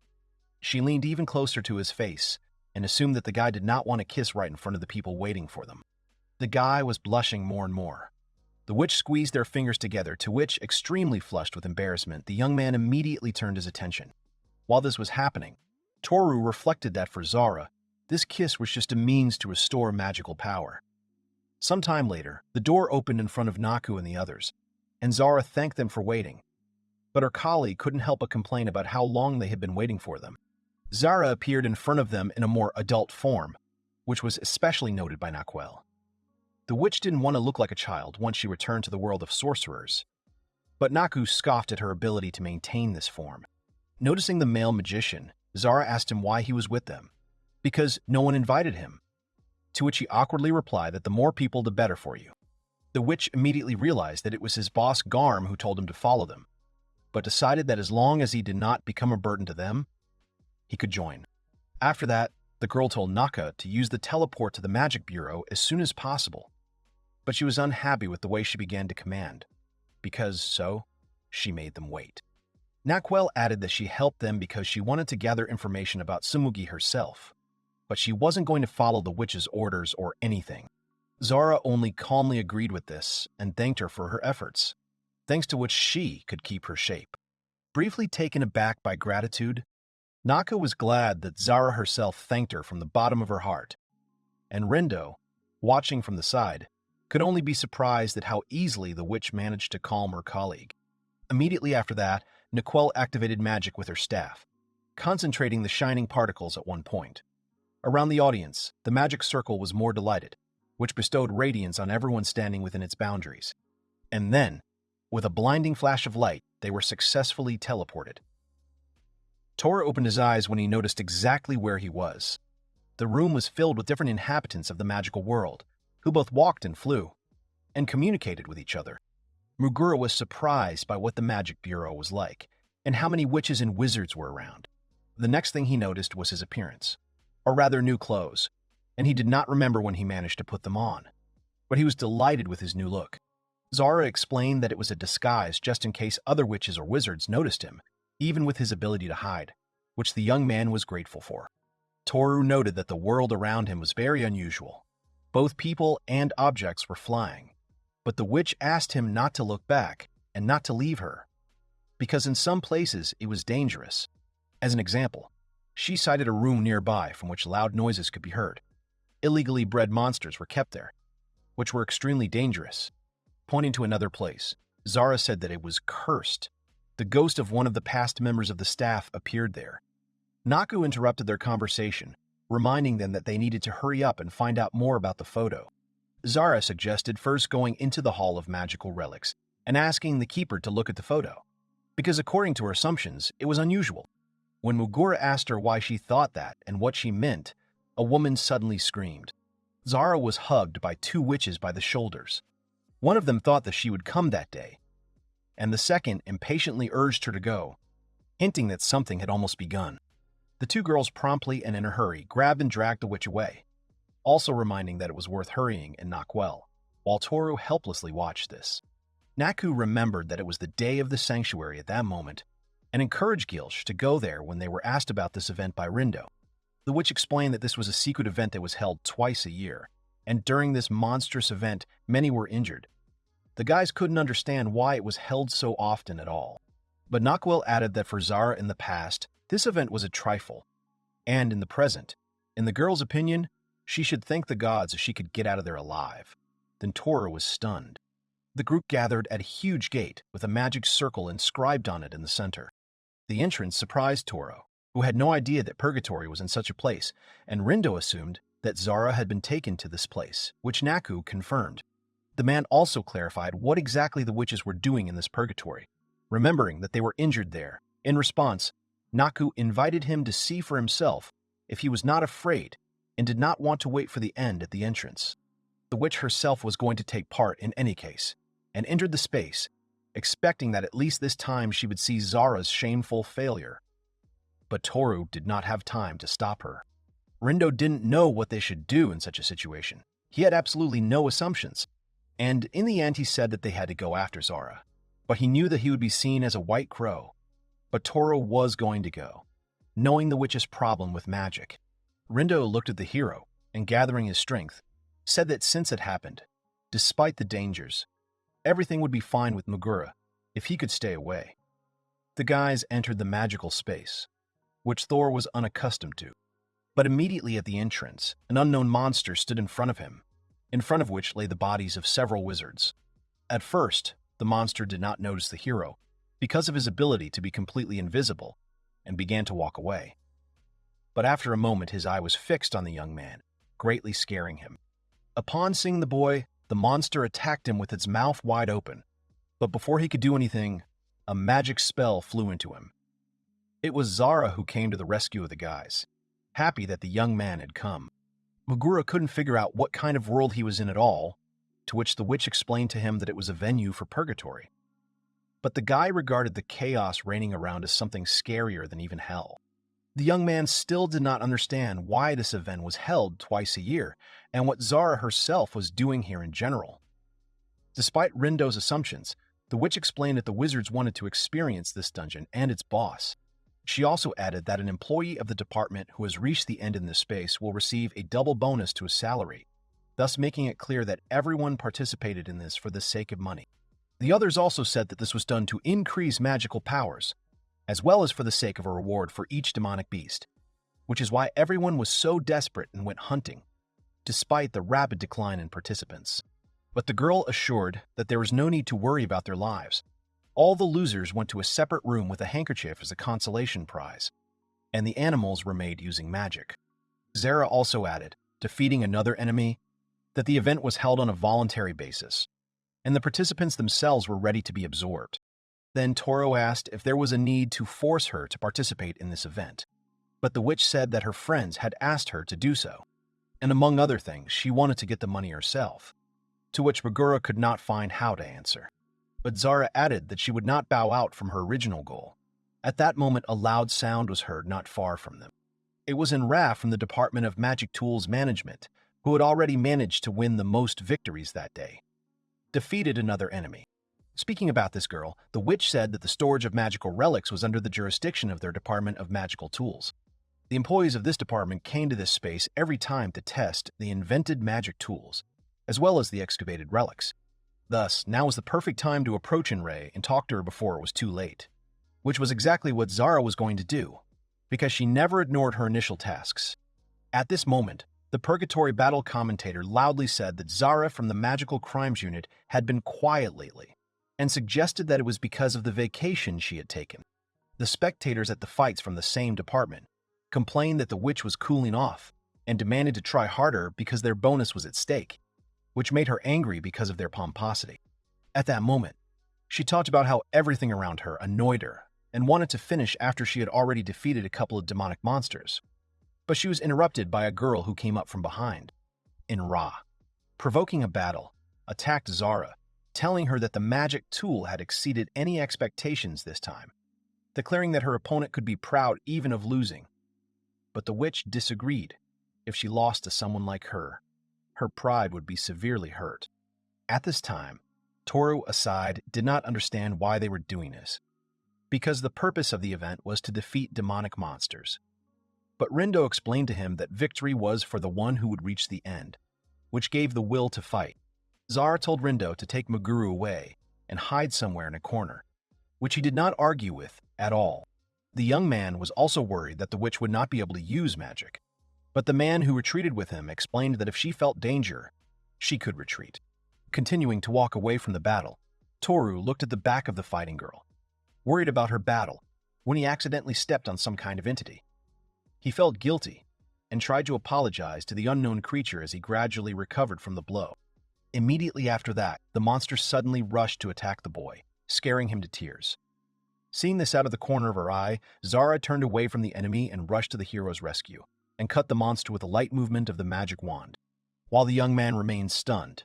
And Ra told her opponent that he should not have turned his back on the opponent so easily, not understanding what she was distracted by. But at that moment, Nakula appeared behind her, who said that the one who turned his back on the enemy was herself. Magical shadows wrapped around Ra's body and, tying her hands, Gilsh threw the girl to the floor. After that, Nakumata defeated opponent, believing that she was only thinking about Zara as an opponent, and also added that despite a good magic tool, its user had a long way to go. At this moment, the audience rejoiced at the victory, believing that Zara's movements were actually a decoy in Naku's strategy, also praising the two witches. But Naquel knew that it was too early for joy because, among other things, only the two of them remained, hoping that they would arrange a duel to decide who would win once and for all. But Zara had a different opinion. She was sure that the battle was over, because the witches were in the same department, and they would have received a bonus anyway, so there was little point in the fight. While Naku was trying to come to her senses, a wizard approached them, praising the strength of the employees of the department for combating magical crimes. She patted Ra on the shoulder and praised her for her work, saying that they would listen to them next time to use them as a guideline for inventing a new magical tool, which Zara did not mind. But the witch could not wait for the next time, so they needed to talk at this very moment, addressing this to the interlocutor, the head of the department of Li Raj. With this suggestion, Zara aroused the interest of the head of the Magic Tools Management Department, while Ra stood sulking over her loss. Some time after the Purgatory Day events, the wizard strolled around happy that everything was finally over. At this time, Rindo and Tooru were leaning against the wall nearby, sighing in disappointment. The man asked why he was so sullen even though they finally got out of this stupid event. The young man was glad of this, but it was something else. He went there with them, hoping that he would help Zara if she got into trouble. But in the end, remembering past events, he did not help in any way, so he also became a burden to her as usual. At that moment, the witch herself appeared out of nowhere, scaring both guys and not understanding why the hero was worried, told him not to get depressed, because she did not count on the help of a hamster like him. Zara moved on to more important things. When Lairaj approached them, she introduced herself, from which department she was from, and, greeting them, added that she was the head of her department when she was surprised to meet a man soon. She tried to find the guy standing nearby with her eyes, but she didn't succeed until she literally bumped into him. Finally seeing the hero, she touched his face and hurriedly apologized for not noticing him at all, commenting that she did not expect to meet a man in the world of wizards. Squeezing her fingers in the palm of the young man, Laraje said that she had already seen people a couple of times in their world, but could not come into contact with them, which is why she wanted to hear about them the other day. At that moment, Zara laid siege to her with a light blow to the head, saving the embarrassed Tora from the obsessive witch when she wanted to take some blood from the boy right in this place and at this moment. Zara apologized to the head of the Magic Tools Management Department for this, but said that she had something to discuss with Mugura, asking the interlocutor to wait for a while. Thinking about it, the guy sighed awkwardly, assuming that it was a kiss, and was embarrassed because they had to move away and ask the others to wait. But Toro understood that this was exactly what he was needed for in this world, knowing that it was time to get used to it. The couple entered one of the aisles nearby when the witch asked Muguru if he had told the others about their curse situation. Toro believed that they already knew about the witch's curse, and she herself said that it would be difficult to overlook and explain the whole situation. And regarding the Department of Management of Magical Tools, Zara said that she often turned a blind eye to their violations, which made her doubt that they would spread rumors about her. After thinking a little, the girl turned to Thor, who was greatly surprised by this. He did not expect that he would be addressed. Because of this, he thought that this was the very moment of the kiss and tried to reassure himself that he had done this many times before. Zara turned around, wanting to say something about wizards when she saw the guy, embarrassed, close his eyes and shrink, waiting for a kiss. She was surprised and apologized, explaining that she had not originally called him here for this at all, and apologizing again, said that she understood his thoughts, which made the boy want to sink into the ground out of shame. But there was something more important that Zara hadn't told him about before. She said that in the world of wizards, not everyone warmly welcomed people. Most in any case looked down on people, or as about some little thing like a guinea pig and worse. By doing this, the girl wanted to say that there were quite a lot of dangerous people in this place, and she wanted the guy not to lose his vigilance. But the witch realized that it was worth saying this before they entered another world, and reminded the young man that if he got scared, he could come back, which he did not agree with. He knew from the very beginning that this place was dangerous. And, looking down a little, Toru began to talk about how he was interfering with Zara when she interrupted him, saying that she had never even worried about something like this. She added that she had brought him with her to help restore magic, and he did not need to throw all his strength into saving the witch, and also that the hero could not worry that she would not help him. Zara gave priority to fulfilling Mugura's wishes, and he could stay in this world until they solved the mystery of photography, or give up this venture and return if he was afraid. The girl asked the young man not to worry about her, and to decide his fate himself, hoping that he understood her. While Toru agreed, she looked at him and thought a little. So they looked at each other for a relatively long time. After that, the witch noted that a genius like him, always belittling himself, thought about helping her, and asked why he became overconfident, to which the guy hastily apologized. But Zara said that it was a compliment, and gently kissed him on the cheek, greatly embarrassing the guy, who recalled that she had previously said that they had not gone away for a kiss, but she only decided to do it since they were there after all. Wondering if the young man had changed his mind, she asked if she should have stopped, but the hero, red with embarrassment, said that he was fine. After a while, Liraje and Nikul and the others were waiting for them outside, to whom Zara apologized for making them wait while a blushing Mugura trailed behind. Rindo whispered to him about how much the guy had thought about after what happened, and assumed that things had moved on. But Toru, not understanding what he meant, said that they just talked. The head of the Department of Management of Magical Tools, whistling, realized that they were kissing to restore magic and wanted to see it. But Zara cut her off, saying that regardless of status, she was ready to hit for such jokes. A little later, they moved to the Magic Bureau of the department in which Liraj was the head, where they looked at that very photo. The head found out that the photo was definitely not ordinary, and that it was made with the help of amnesia, which surprised everyone present except Zara, who had already assumed such an outcome. When Toro clarified what this amnesia was, the witch explained to him that it was the name of a magical tool, and the photo taken from it fixed the person's memory and erased the captured moment from memory. In other words, this photo was sent by a wizard or witch who came into contact with Tsumugi many years ago. While Mugura was surprised by this turn of events, Zara added that this unknown made Harunaga forget about something, wondering what it all meant. Sometime later, in the Department of Management of Magical Tools, Liraj found information about amnesia and said that it was a dangerous C-class tool, and some records and documents were needed to use it, but they could easily and quickly find out the identity of the person who took the photo. At that moment, Suddenly, a book with a photo in the hands of the head of the department flashed with magic, hitting her and scaring the others in the room. Laraj pretended that this blow was fatal, which Inra decided to play along with, while Tooru and the others did not understand what had happened. Nicole assumed it was a magical trap. Then she suggested that the photo itself, like the book, had been destroyed and it was impossible to read anything, but it could be restored. Zara, holding a piece of burnt photo in her hands, said that it was the destruction of evidence. Nakwa reacted particularly sharply to this, not understanding why it was necessary to do this, with a photo of a little girl, the answer to which her colleague could not know, but assumed that something still happened. She also added that this item had a dubious history, as did the object from the vault. She shared the notebook from which the photo was taken when Liraje said they would be able to find out everything. This notebook was left by someone from the staff, but the head of the department immediately found out who was its user. Namely, it contains the memory of the user of magic L. Saying these words, the girl was smiling contentedly. Everyone present was surprised by this, including Rindo, who asked if this user and magic itself existed. In response, the Rajay only said that the magic of L existed once upon a time. The man asked her if she knew how to use it, but only found out that she did not know, and she wanted to know something, but it was impossible.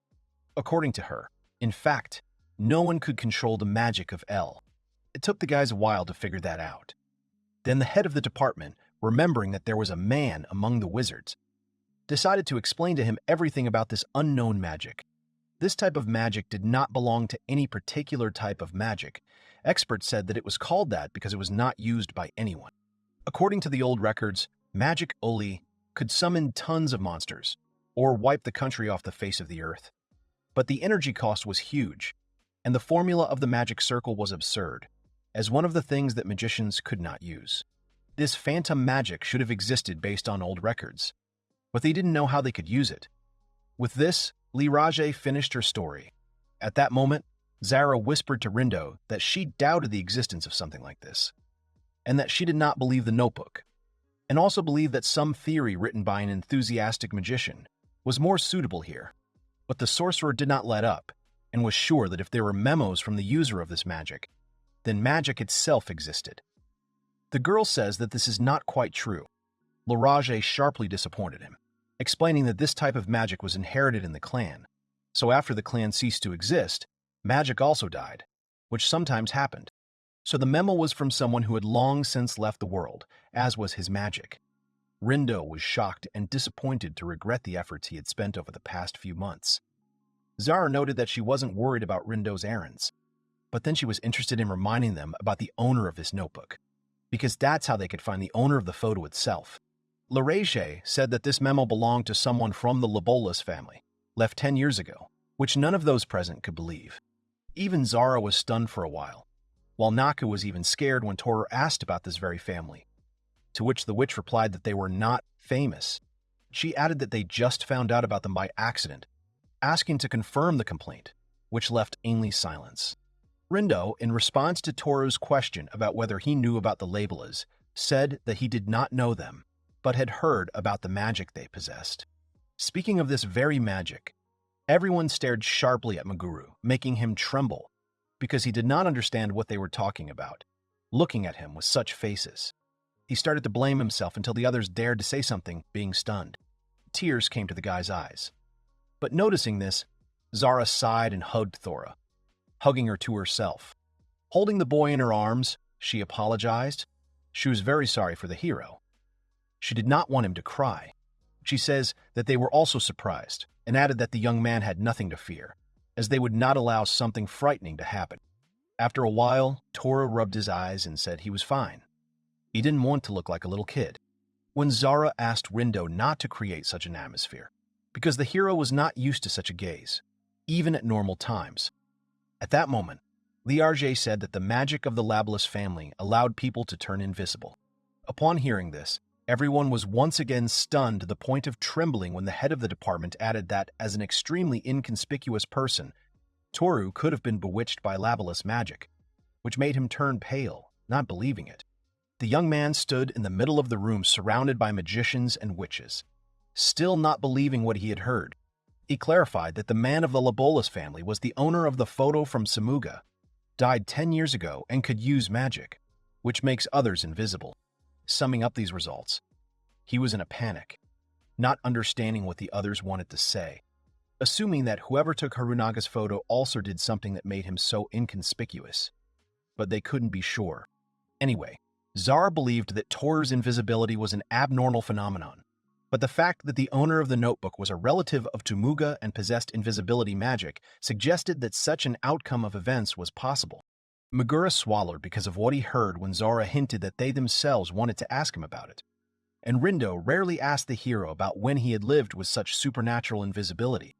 Adding on her own, Zara also asked about when it happened that Tooru became so weak and equated to zero, but he knew that his weakness had absolutely nothing to do with this question. Mugura said that he had become so inconspicuous as a child for a long time, but that was more than 10 years ago, which made his memories vague. An image of old memories suddenly appeared before his eyes, causing the guy to grab his head. Zara asked about what was wrong with him. He also felt that he had often bumped into passers-by and got injured before, which, in Rindo's opinion, was not like evidence of how he was bewitched. Zara asked about other more precise details, citing the example of a certain suspiciously old man. Nakwell at this time said that they would not be able to make the guy remember anything despite all efforts, because if the owner could erase Tmugo's memories, then he could do it with Tooru. The hero could not believe that his memories had also been changed.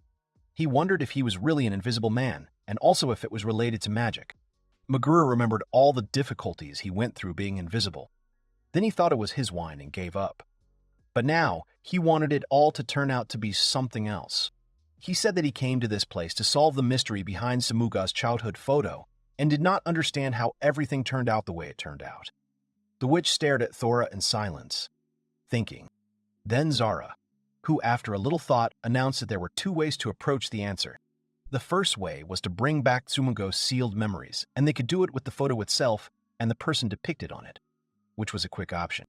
But since they didn't know what the memories were, they didn't know how they would affect Harunaga herself after their return. Thus, even Thor did not like this option, which is why they could try another way.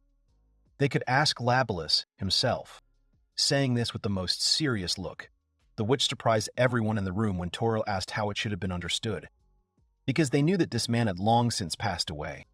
Mugura suggested that there was magic that brought back to life, but Rindo told him that magic was not some kind of game to make it possible. Zara, in turn, added that there was such a type of magic, namely ghost magic. She turned mortal creatures into undead or familiars, so the bodies were almost like living ones.